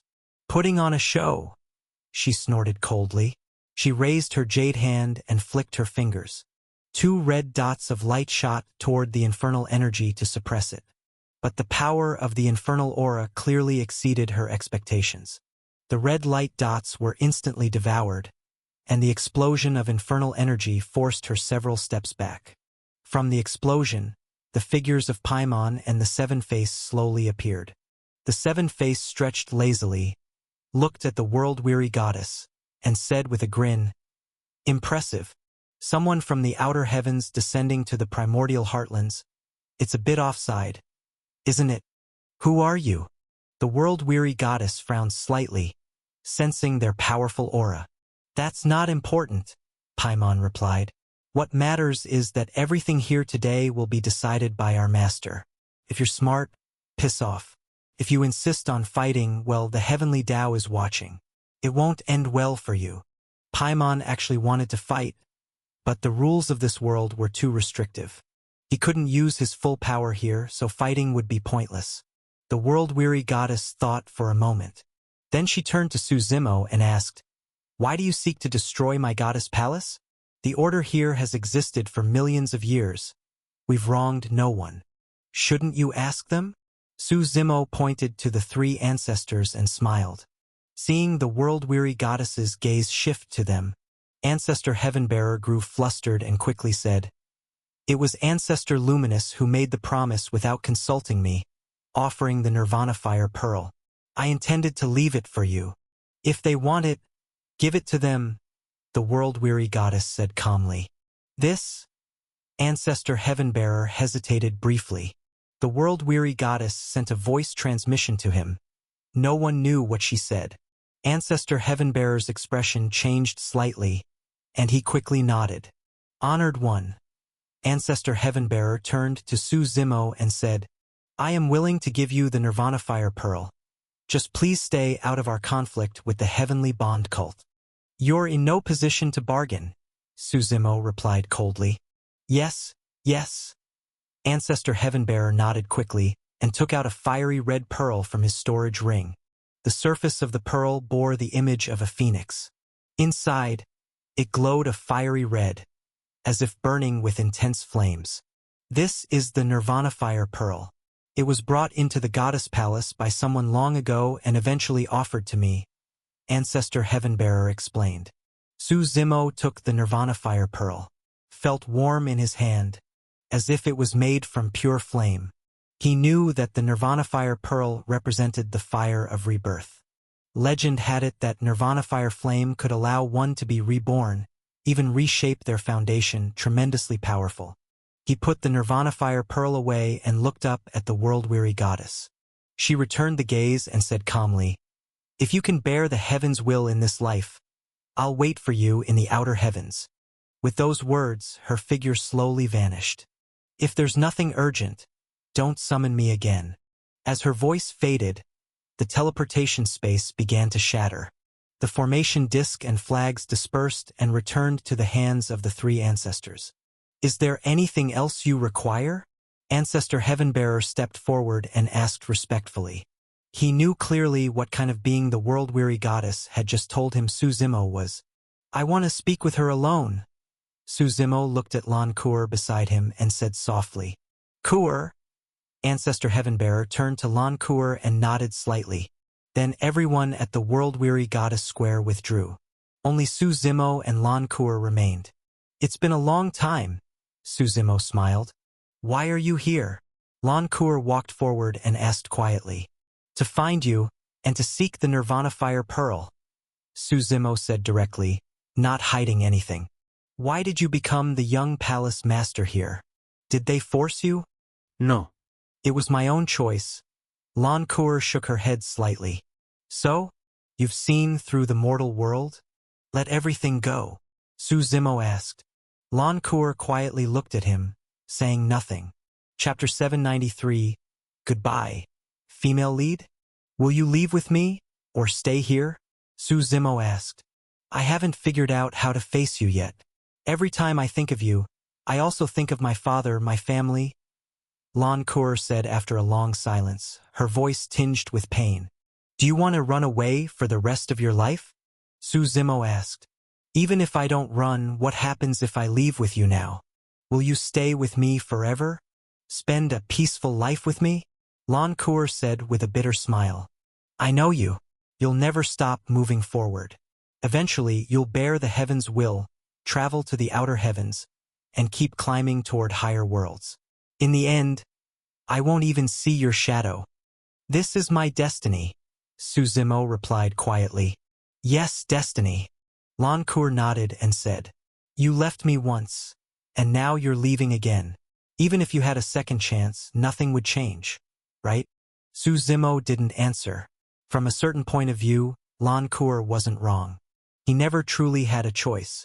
As the Infernal Lord, he enjoyed the privileges that came with the title. But he also bore the responsibility and the burden. If he couldn't lead the ancient demon race to revival, he would be utterly destroyed by his enemies. Su Zimo had no doubt about that. It was also the reason he kept growing stronger. If it weren't for Lan Kuer, he wouldn't even consider romantic entanglements. I've decided. I'm staying in the goddess palace. Lan Kuer looked up, her gaze firm. I'll work hard to cultivate the legacy left behind by the world-weary goddess. One day, we'll meet again in the outer heavens. You're completely sure about this? Su Zimo asked. Lan Kuer nodded. All right, I respect your choice. Su Zimo fell silent again, then nodded. When will you leave? Lan Kuer asked. There's no reason to stay. I'll leave now, Su Zimo said. Can you stay with me for one day? Just one day? Lan Kuer looked up, hopeful. For this one day, will you belong only to me? Seeing the complex look in her eyes, Su Zimo smiled and finally nodded. Unlike the snowy weather in the outside world, the area surrounding the Mortal Dust Palace was like spring year-round. The vegetation was lush and vibrant. Soft sunlight and gentle wind drifted through the land. Lan Kuer took Su Zimo with her to explore the mountains and rivers of the Mortal Dust Palace. They went to Dark Mountain, entered the Sunshine Valley. In this moment, the two forgot everything, only wanting to cherish the time they had. In this moment, Lan Kuer was lively and radiant, her hair tied into a ponytail. She danced like a sprite, skipping ahead of Su Zimo. With no one to disturb them, the entire world seemed to fall quiet just for them. They left the goddess palace and walked with no destination. Along the way, Lan Kuer told Su Zimo many stories from her past. Last time they were together, it was always Su Zimo telling the stories. This time, it was her speaking while Su Zimo listened quietly, occasionally smiling. From dawn till dusk, the pale sky was slowly dyed golden by the setting sun. They sat atop a mountain peak, leaning against each other as they watched the sunset. Do you like twilight? Su Zimo asked with a smile. No. Twilight always feels like the end of everything. It makes me sad. Lan Kuer shook her head. I like dawn, when the sun rises, full of vitality. Everything is just beginning. Su Zimo smiled and said, but sometimes, the end is just a new beginning. The sunset, the glowing clouds, the flaming sky, the lone bird, the gentle breeze, everything was beautiful. But for Su Zimo, what filled his heart at that moment was only the girl in front of him. All living beings are like grass. but you are my sun and stars. To most people, life is ordinary. Only a few experience a life of grandeur and intensity. Ordinary people envy a thrilling life, while those who live with fire crave peace. Humans are creatures that never understand contentment. As the sun set, the light faded. That night, the sky was filled with stars, and a small crescent moon hung in the sky. The stars sparkled, lighting up the mountaintop. The mountain gave the illusion that one could reach out and pluck the stars. Suzumo lay in the soft grass atop the mountain. The breeze gently brushed past, too timid to disturb the tranquility. Lancour rested her head on Suzumo's chest, her right arm gently wrapped around his waist. Suzumo could even smell the lavender-like fragrance of her hair. When you leave tomorrow, let me go first. Pretend to be asleep, Lancour said as she looked up. Okay. Suzumo nodded. No goodbyes, Lancour added. I'm afraid I won't be able to hold it together. Okay. Suzumo nodded again. Lancour looked at him quietly, then leaned in and gently kissed his cheek with her soft lips. She quickly sat back up. Her face flushed red, but she still looked at Suzumo with love. She bit her lip gently, slowly undid the strap of her blue dress from her shoulder, and gazed at Suzumo with deep, watery eyes. Zimo, I love you and I don't ever want to forget you. Make love to me and make me yours forever. The moon rose above the willow branches, and then spring burst forth, unfolding into a night of deep passion and warm love. That night was quiet. Even the usual bugs didn't chirp. The moonlight shone. The stars sparkled. Eventually, the sky turned pitch black, and the pale light of dawn slowly emerged in the east. Not until the footsteps faded into silence did Suzumo finally open his eyes. He looked eastward. Yes, the dawn had come, full of life. Everything was just beginning.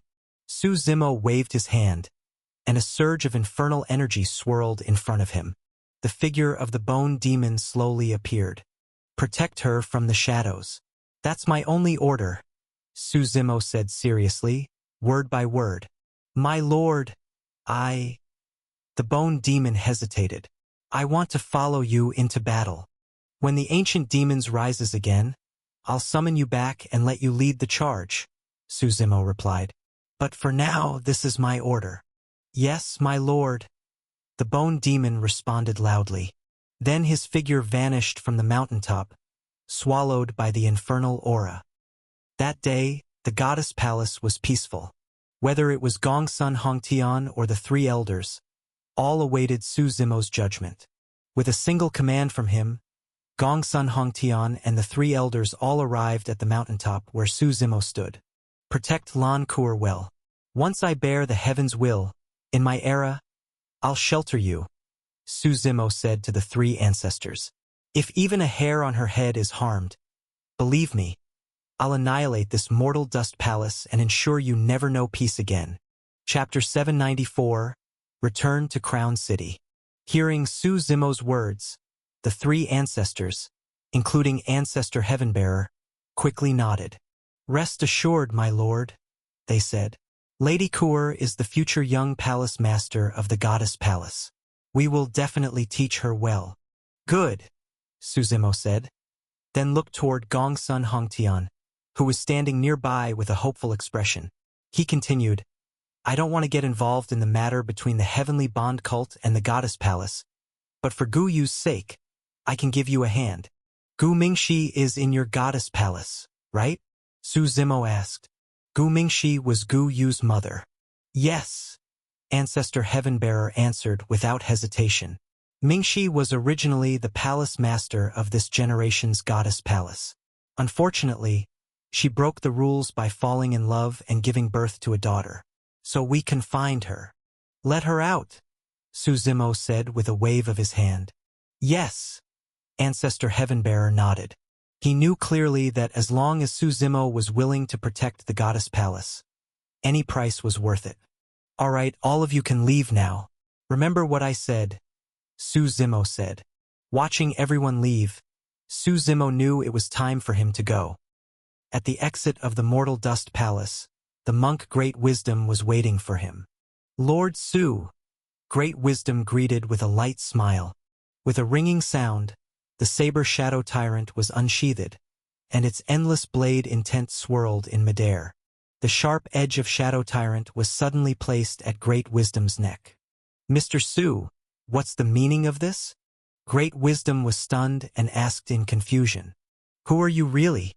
Su Zimo asked calmly. The two had met back in Desolate City. The monk had premeditatedly waited for him and even helped him find the Nirvana Fire Pearl. All of it seemed illogical. After all, they didn't know each other before that. Does it matter? Great Wisdom chuckled. Didn't you get the Nirvana Fire Pearl already? It matters, all right? Su Zimo replied. You get only one chance to answer, or I'll kill you right here. I helped you because I want to get on your big ship. Great Wisdom thought for a moment and said. Be clearer, Su Zimo said. Our Universal Dharma sect is well versed in divination and the art of changing fate. We not only help people divine fortune and see their future, but can also predict individual destinies, Great Wisdom said. The reason I sought you out was because before our sect's old ancestor passed, he used the last of his life to forcibly open the river of fate. He foresaw that you might bear the heaven's will in this life, and sent me to find and help you, so that I might one day be appointed a war general. Your old ancestor can see my destiny? Su Zimo chuckled and shook his head. He had long shifted his destiny from the river of fate in the primordial heartlands to that of the god world. No one could know his fate, not even the Universal Dharma sect's little ancestor, nor even the heavenly Tao itself. No, our ancestor couldn't see your destiny, Great Wisdom quickly said, but he could see my opportunity. He told me to wait in Desolate City, and that the person I met would change my fate. Hearing this, Su Zimo fell into thought. Fate was a complicated thing. Everyone's destiny threads were interconnected, like a tree with countless branches and twigs, and countless leaves, each unique, yet interdependent. You want to be my war general? Su Zimo asked. Yes, Great Wisdom said. The old ancestor said this was my only chance to change my fate. Fine, but you're too weak. Su Zimo put away Shadow Tyrant and said calmly. With his doubts resolved, Su Zimo made his decision. The two left the Mortal Dust Palace. The realm surrounding the Mortal Dust Palace was sealed.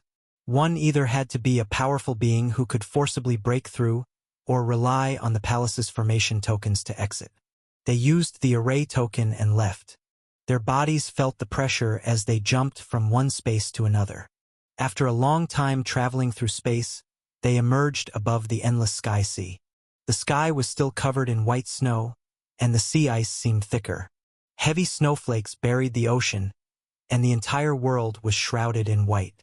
The fog around them was dense, and the boat they came on was nowhere to be found. Where are we going now? Great Wisdom asked. Crown City, and I'll save someone along the way, Su Zimo replied. The Nine Lands region then, Great Wisdom, clearly familiar with the Middle Continent, nodded slightly. He began divining the direction, since the fog was too thick for navigation. Southeast, but the distance is great, Great Wisdom said after a long divination. They were close to the Eastern Continent, but still tens of thousands of miles from the Middle Continent. No problem. Su Zimo waved his hand. He released Chaos from his god world. They climbed onto Chaos, who then began heading at full speed toward Crown City in the Nine Lands region. As a god beast of the immortal sovereign realm, Chaos's speed was unmatched. With each step crossing through space, his beastly aura surged as he charged southeast. Even though Chaos was incredibly fast, Crown City was still far away, so Su Zimo began cultivating on Chaos's back. He had already mastered the fourth form of the 10 forms of demon, celestial demon, and was now comprehending the fifth form of the mortal demon.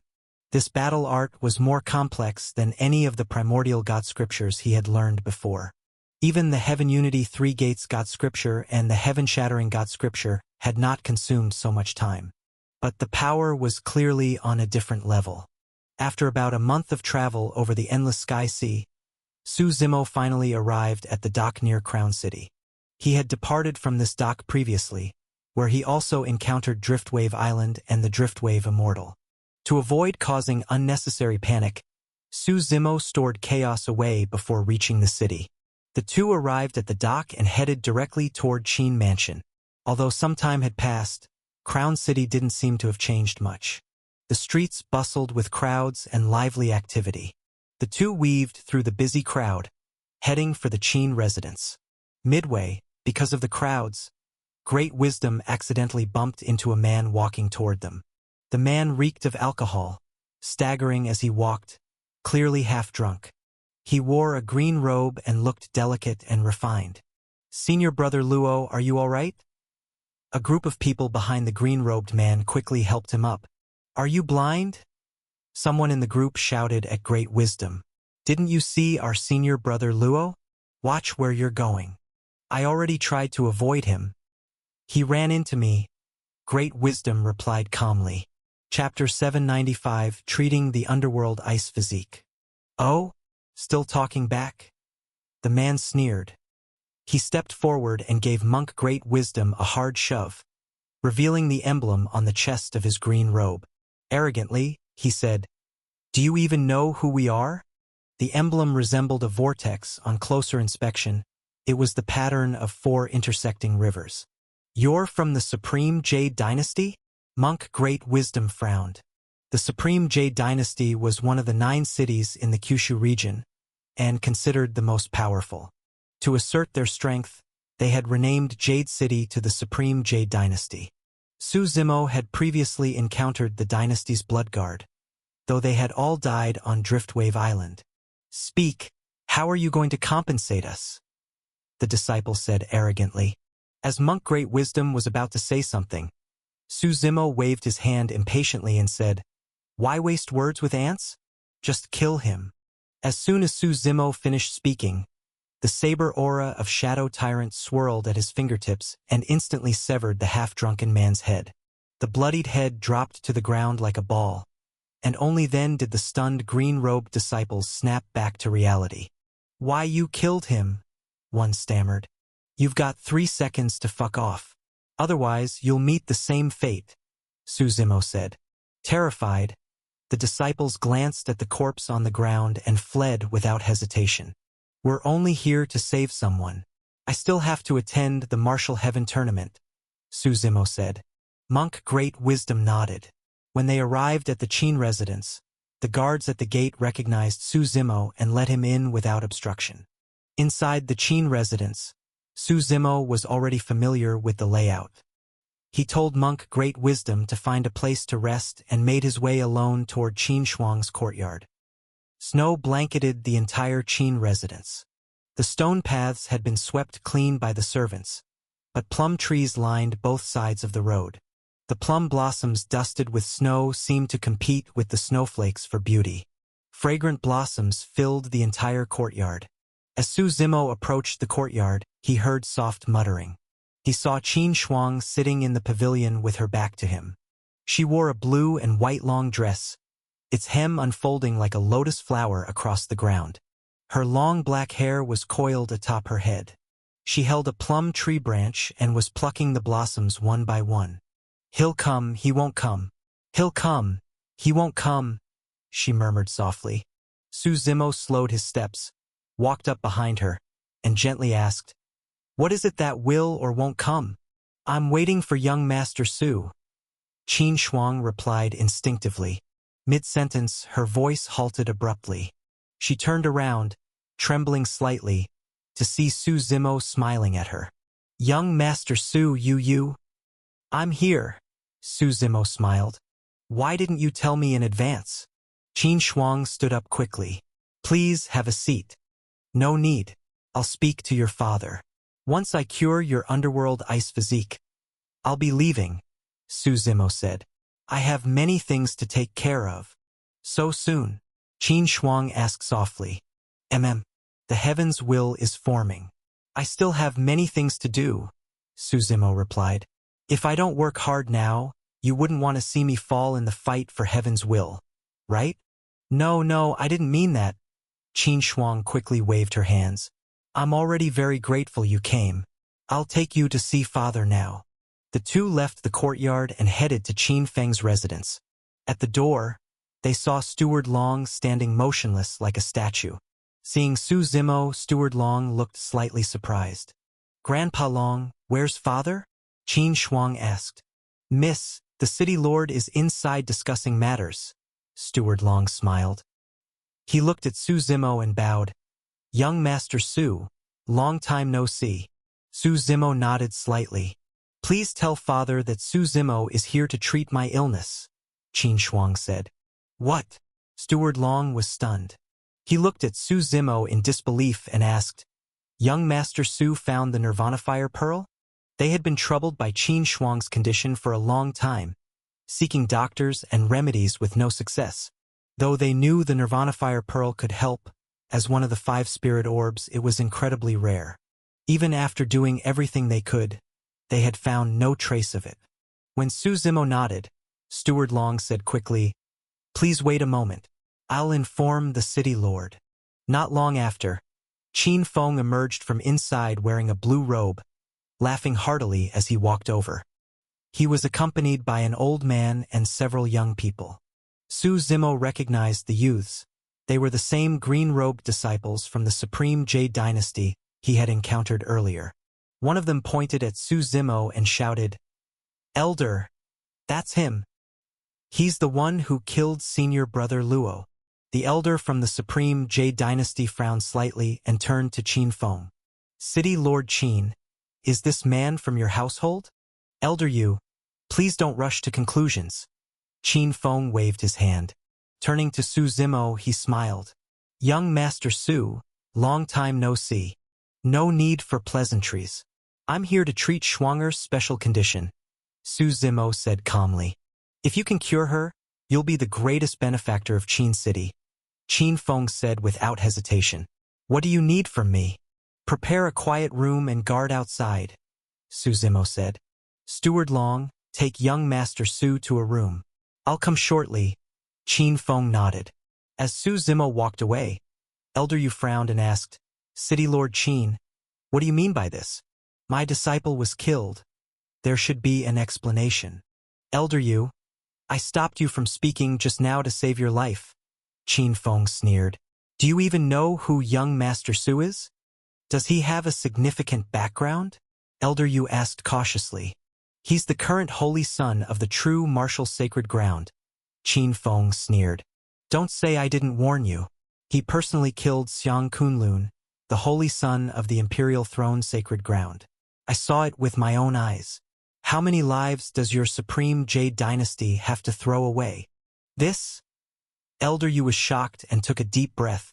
Thank you for the reminder, City Lord Qin. I nearly made a grave mistake. We 9 cities are united. It's my duty. Qin Feng waved with a smile. When my daughter held her suitor selection, it was me who picked young Master Su with the embroidered ball. His words were half true and half made up, and he walked off with a smile. Elder Yu was left alone, lost in thought.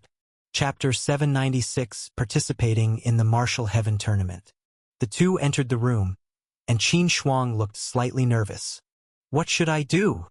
She asked. Lie down on the bed, Su Zimo said with a wave of his hand. Seeing Qin Shuang obediently lie on the bed, her long eyelashes fluttering as she looked at him, Su Zimo first placed his hand on her forehead to examine her condition. The damage caused by the underworld ice physique had clearly exceeded Su Zimo's expectations. Although Qin Shuang currently looked healthy, in reality, she was already at her limit. Her internal organs had been largely frozen and were now only being sustained by fire attribute medicines. As the power of the underworld ice flame continued to grow, these medicines would gradually lose effectiveness. One day, she would be entirely frozen and die in that extreme cold. Can I still be cured? Qin Shuang asked. Go to sleep for now. When you wake up, everything will be fine. Su Zimo nodded. With a wave of his right hand in front of her eyes, Qin Shuang gradually fell into a deep sleep. Su Zimo then summoned the Nirvana Fire Pearl from his True Fate world. The pearl resembled a blazing flame, slowly burning in midair.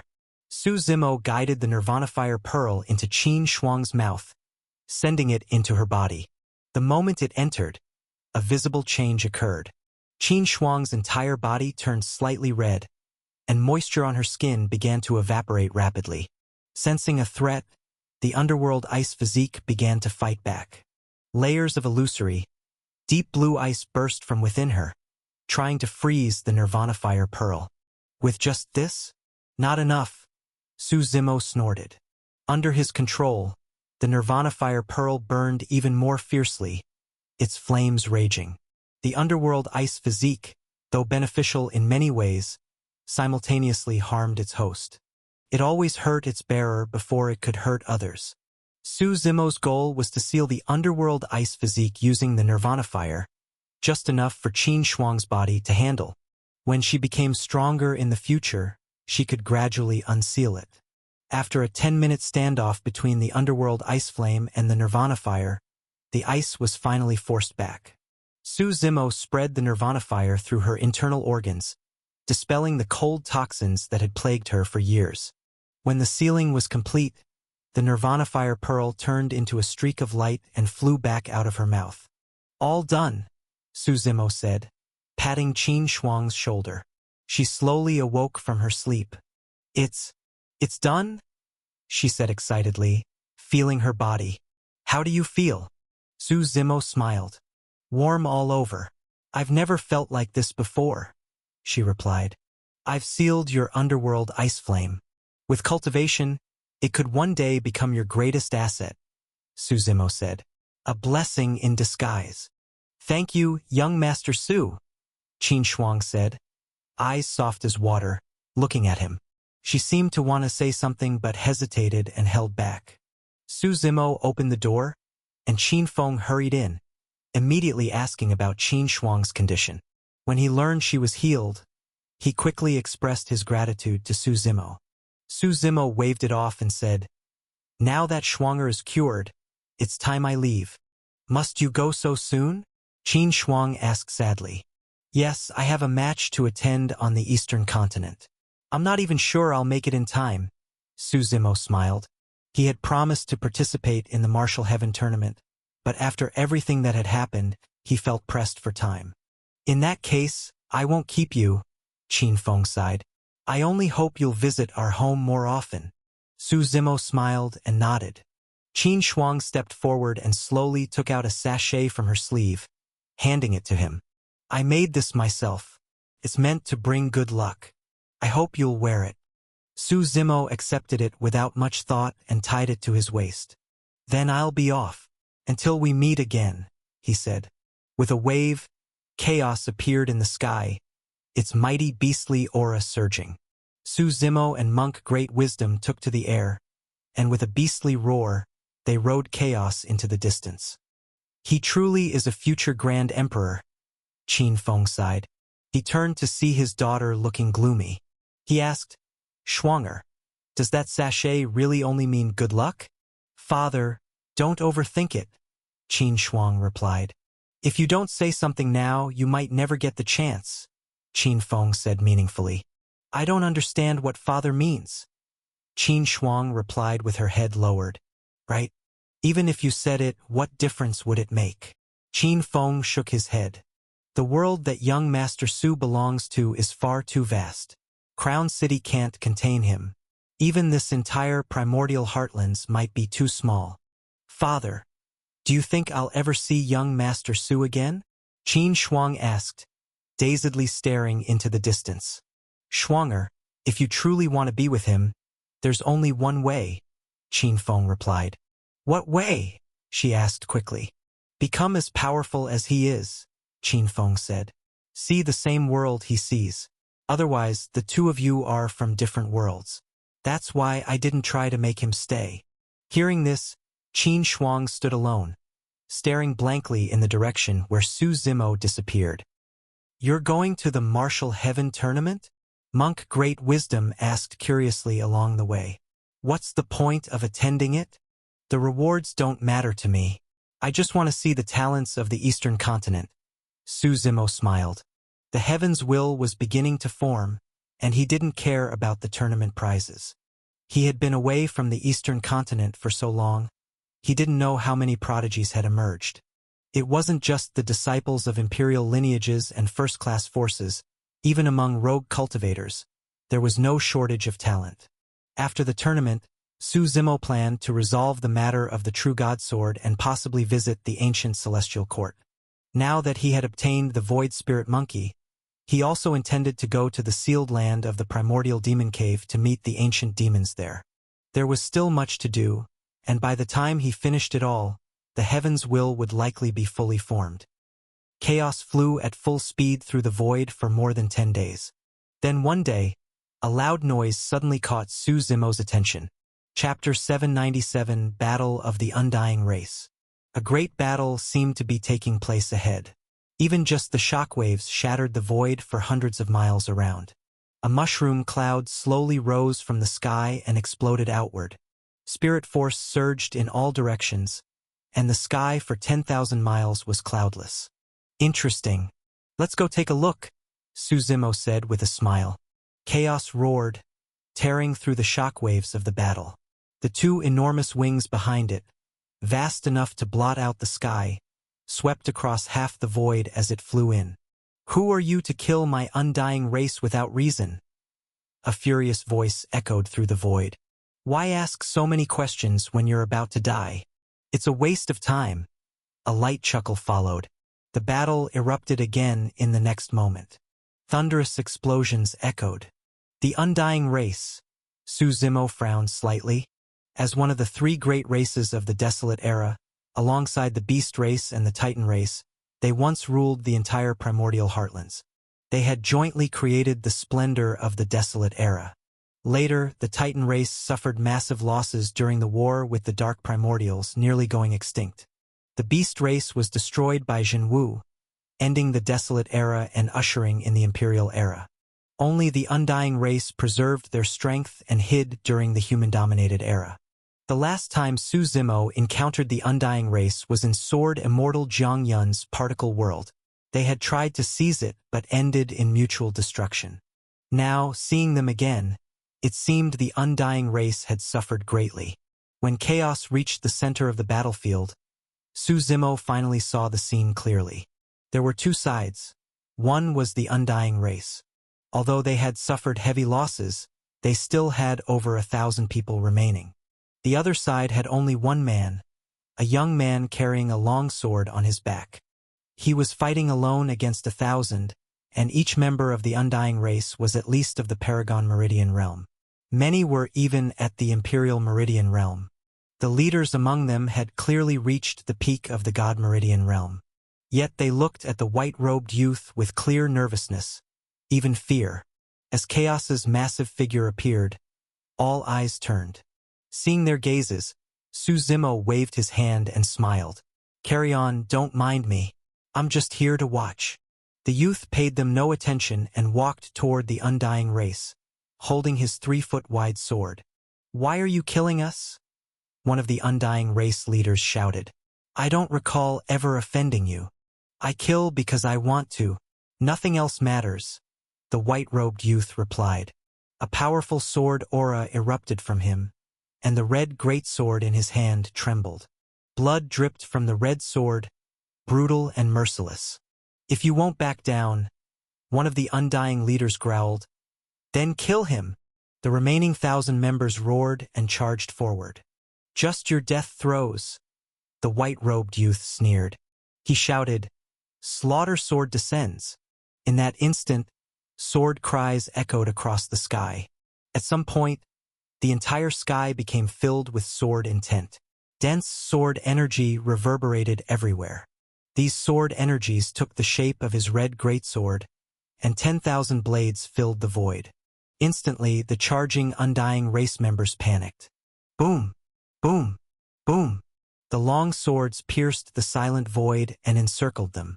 Each sword strike carried immense bloodlust. Tens of thousands of sword strikes fell together, covering the sky with blood. Hide the sword in its edge. Let its cry echo across the seas. The youth slowly swung his sword, and countless sword intents in the sky began slaughtering the undying race. Most of them resisted only briefly before being torn apart by the sword energy. Blood rain fell from the sky, filling the air with a thick metallic scent. Screams and cries of terror blended into a chaotic cacophony. "Can you tell what technique that is?" Su Zimo asked Monk Great Wisdom. "Amitba." The monk bowed and replied, "Judging by this man's style, it's identical to the Slaughter Emperor's. He must be a disciple of the immortal extinction sacred ground. And likely not just any disciple. The immortal extinction sacred ground?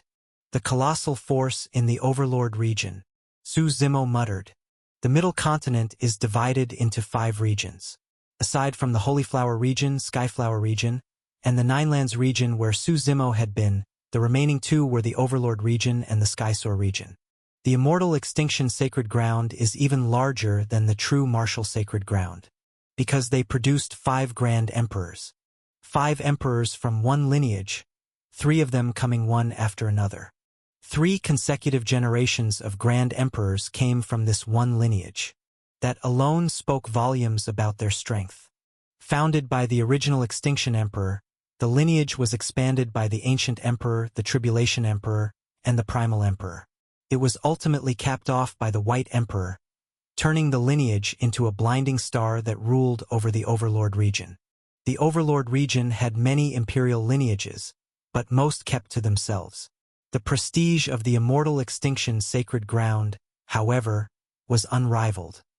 "Even if we die today, one day our undying race will have revenge," someone screamed. "Don't worry, when I become a grand emperor, I'll destroy your race." The white-robed youth laughed. Sword aura filled the sky as corpses rained down. He stood beneath the blood rain, arms open, enjoying the moment. "That's enough," the youth murmured. Then he spread his arms wide, releasing a unique aura. His skin turned crimson red. His pupils became strange, also crimson red. His ears grew long and pointed.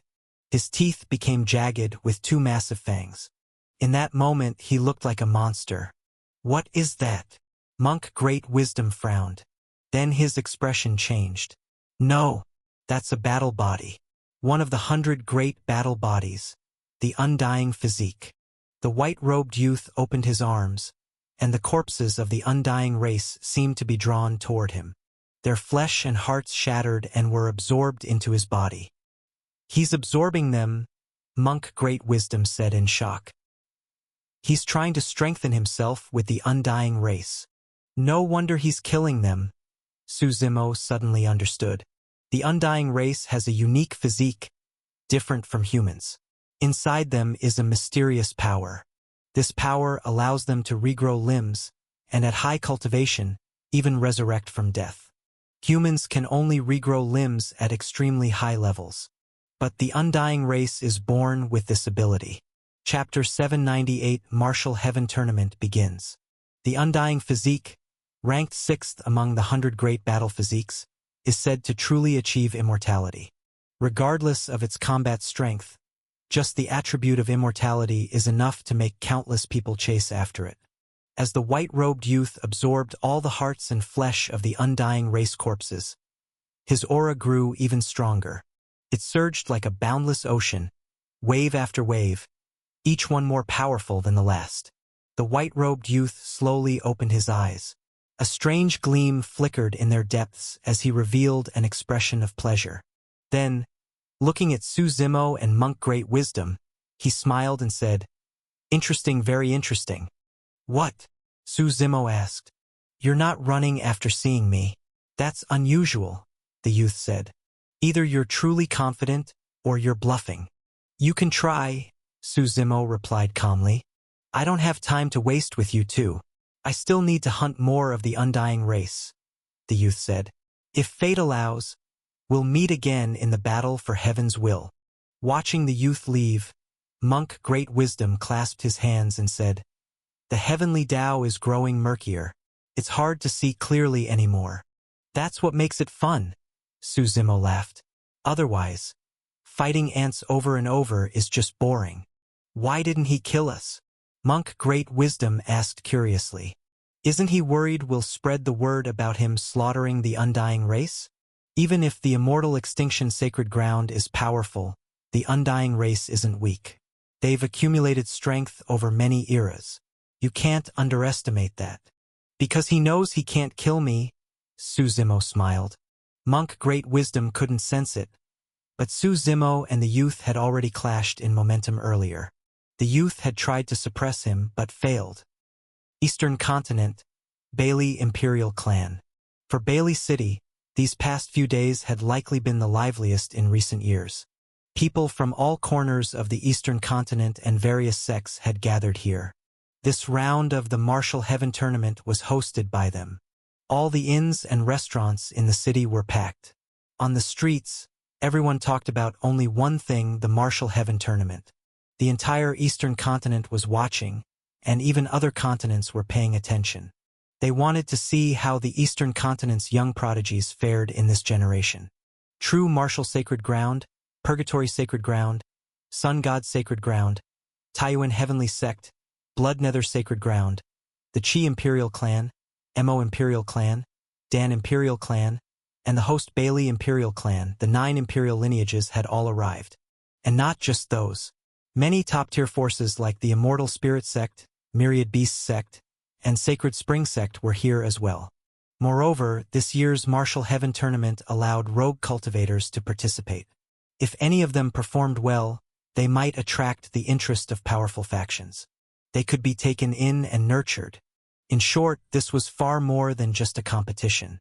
Because there were so many participants, the tournament would take over half a month to complete. Over 10 days ago, the early elimination rounds had already begun. Most contestants had already been knocked out. Those remaining were the true prodigies. How many people are left? In the courtyard of the true Martial Sacred Ground, Su Qingshan asked Xiang Qinheng. Only 116 remain, Xiang Qinheng replied. How did the earlier rounds go? Su Qingshan asked. Not very difficult so far. Probably haven't faced any true prodigies yet, Xiang Qinheng said. Still no word from Emoer? The others nearby all shook their heads. That brat, who knows where he ran off to? Looks like he'll miss the tournament, Su Qingshan sighed. Today's elimination is the second to last round. 100 will be eliminated, leaving only 16 for the final round. You should all be prepared. What's the elimination format? Sword Monarch asked, walking beside Su Qingshan. You'll all be sent into an independent space to fight. Once only 16 people remain, the match ends, Su Qingshan said. My advice is to avoid fighting other holy sons at first to prevent mutual damage. Take out the weaker ones first, it'll save trouble. The real fight comes in the final round. Everyone nodded and followed Su Qingshan out. When Su Zimo arrived in Bailey City and saw the dense crowds, he couldn't help but sigh. This tournament really is lively.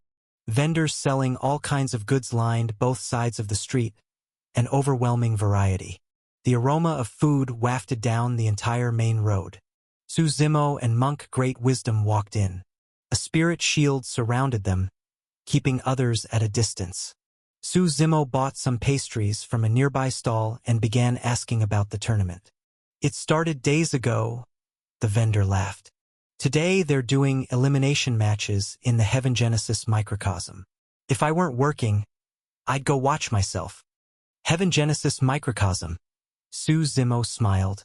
As the two walked down the street, each of Bailey City's 4 gates, east, west, south, and north, displayed massive void projections. Even from afar, the images were clearly visible. They took up half the sky. The projections showed scenes of the prodigies inside the Heaven Genesis microcosm. Everyone could watch clearly and see how each person performed. Still missed it. Su Zimo shook his head with a smile. Dad's going to nag me again. Are we watching here? Monk Great Wisdom asked. No, let's go to Bailey Manor and find my father, Su Zimo said. The two arrived at the Bailey estate. After showing the Holy Sun token to the guards, one escorted Su Zimo inside. Given the chaos in Bailey City, not only had city patrols increased, Bailey Manor was also heavily guarded by disciples. Following the guard, Su Zimo reached a massive plaza.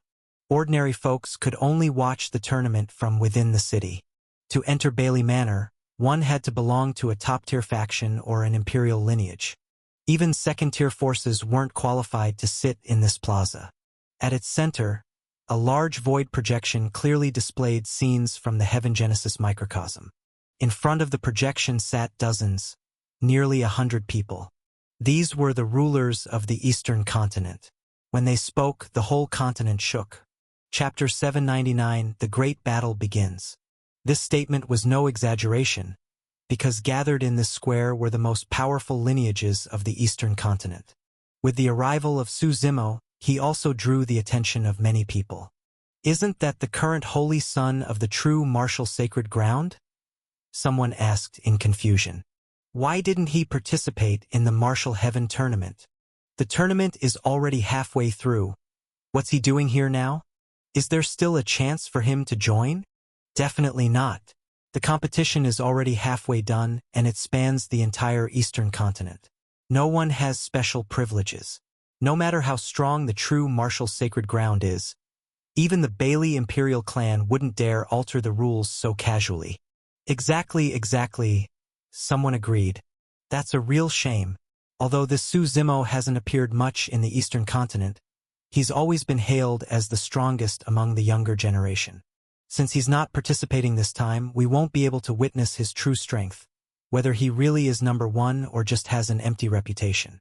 Su Zimo ignored the discussions around him and went straight to sit next to Su Qingshan. You brat, why are you only arriving now? Su Qingshan asked with a frown. I was delayed on the road. Took longer than I thought, Su Zimo replied. Then you'll miss this Martial Heaven tournament. They won't let you join midway, Su Qingshan said. It's fine. I'll just enjoy the spectacle, Su Zimo said with a smile. It's been a long time since I've sparred with the geniuses of the Eastern continent. Last time was during our true martial sacred grounds 6 Holy Lands gathering many years ago. That was just a competition in our western region. It doesn't compare to the Martial Heaven tournament, Su Qingshan said. I wonder how our people are doing.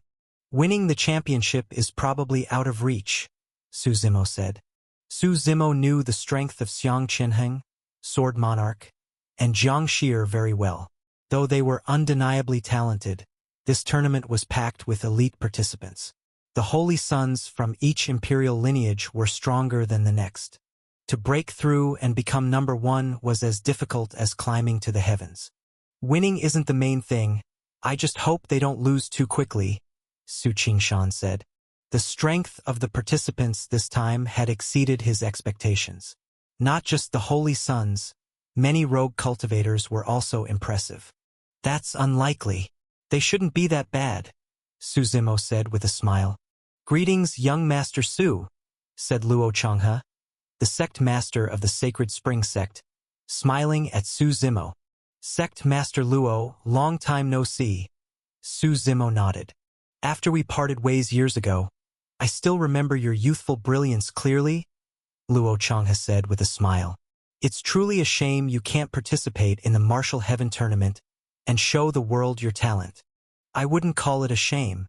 Among these millions, not one has caught my eye, Su Zimo replied.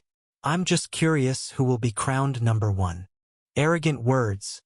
A cold snort came from the side. Someone sneered. I think some people are just afraid to compete and came late on purpose. All talk, no substance.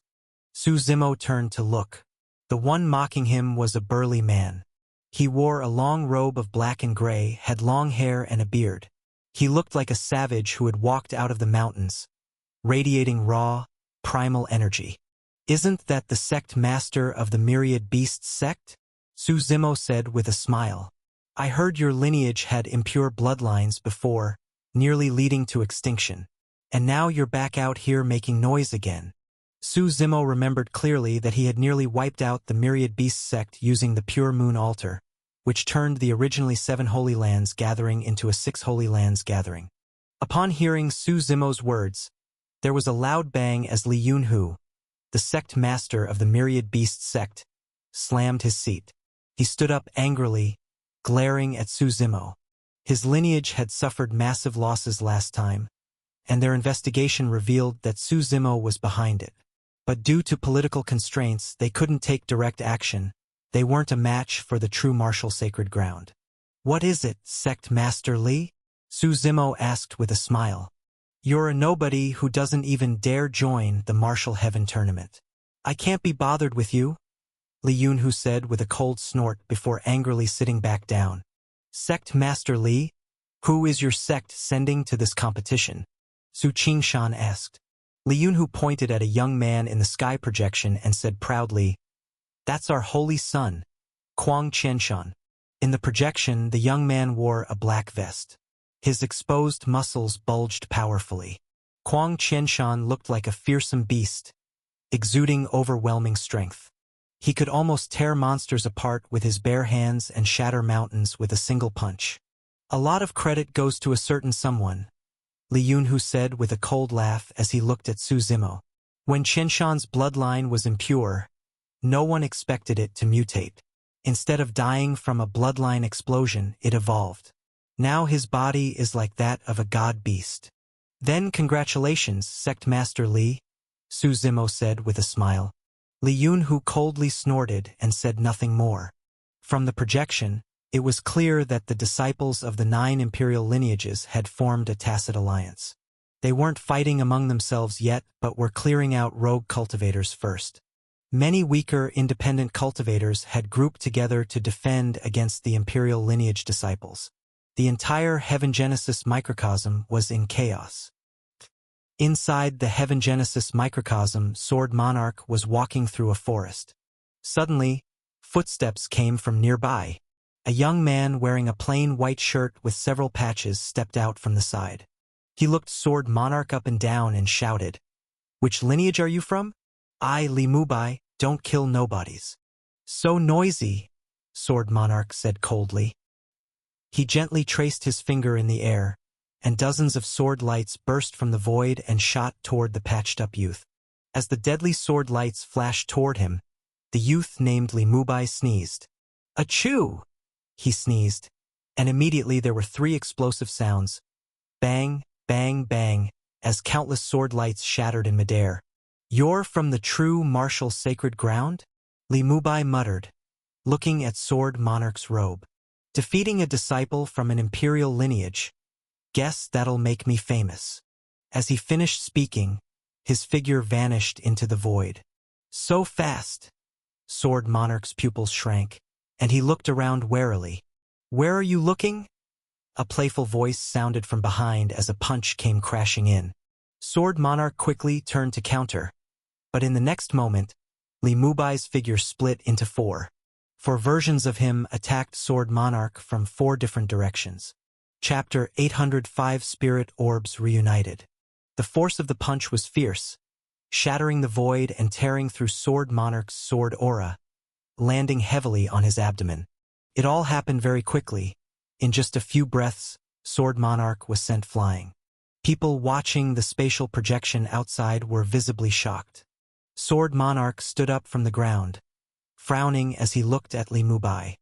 He slowly picked up his longsword, his gaze growing increasingly serious. The sword hissed, slashing through the void in front of him. More and more slashes appeared, consuming the endless void. "Heavenly Sword Intent," Sword Monarch said softly. Behind him, Sword Intent gathered into a massive sky-piercing sword, slashing forward with overwhelming momentum. Around him, many subtle Sword Intents also shrouded the area, hiding swiftly in the void and attacking Li Mubai.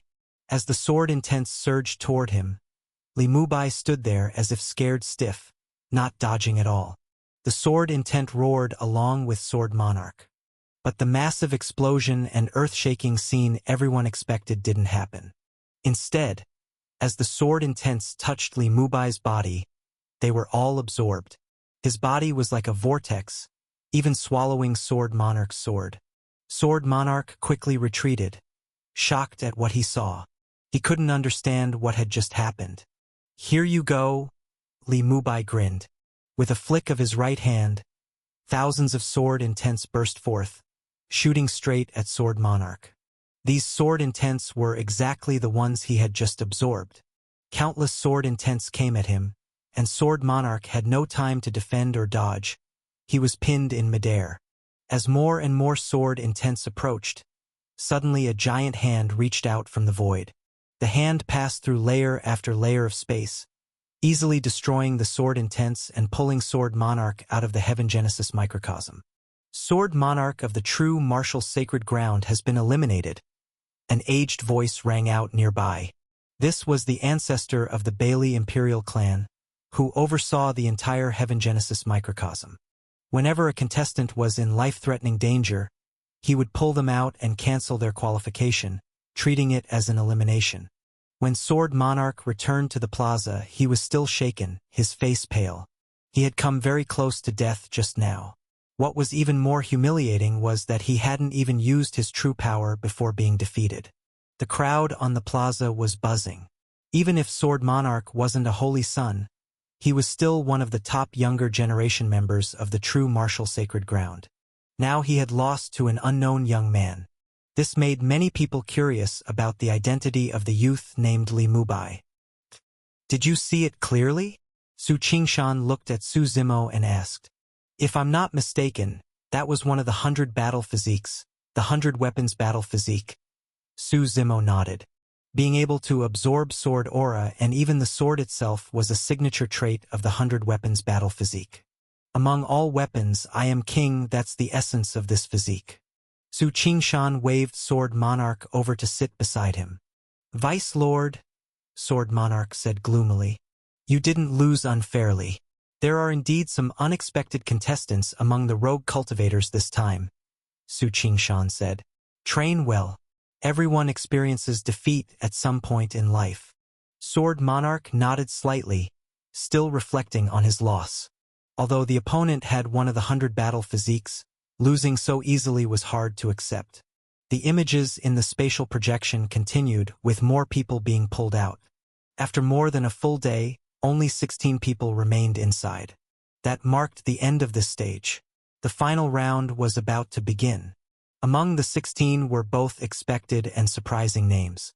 The true martial sacred ground had two representatives, Xiang Qianheng and Jiang Shir. The Purgatory Sacred Ground also had two, their holy son Tian Mozi, and another named Xue Kuan. The holy son of the supreme primal sacred ground was Primordius. The holy son of the divine sun sacred ground was Shenyuan Shentian. The saintess of the immortal spirit sect was Xian Linger. Qi Imperial Clan saintess was Qi Xue.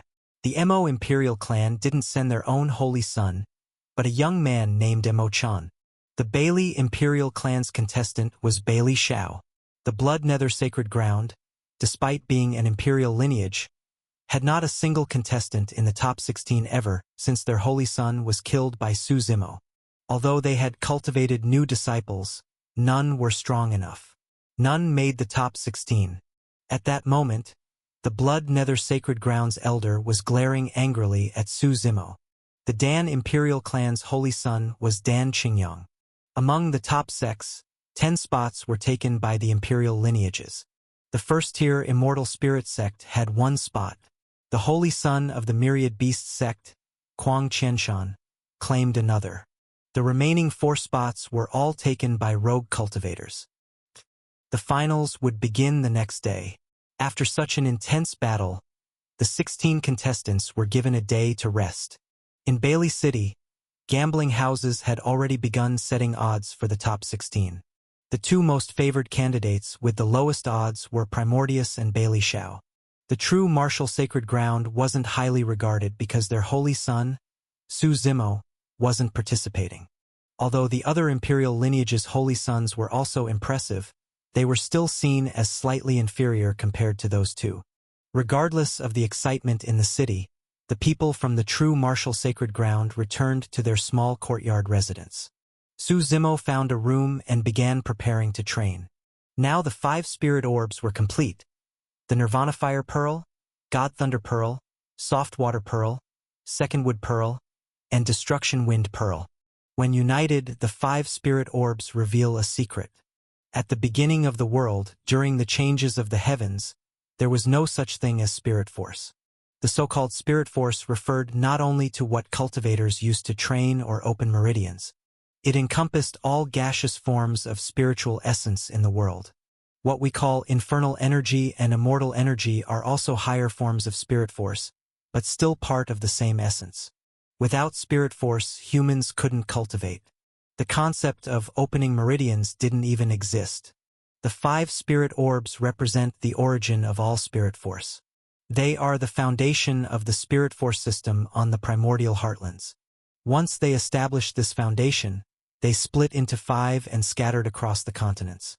Hundreds, thousands, even hundreds of millions of years later, they had now returned to Su Zimo's hands.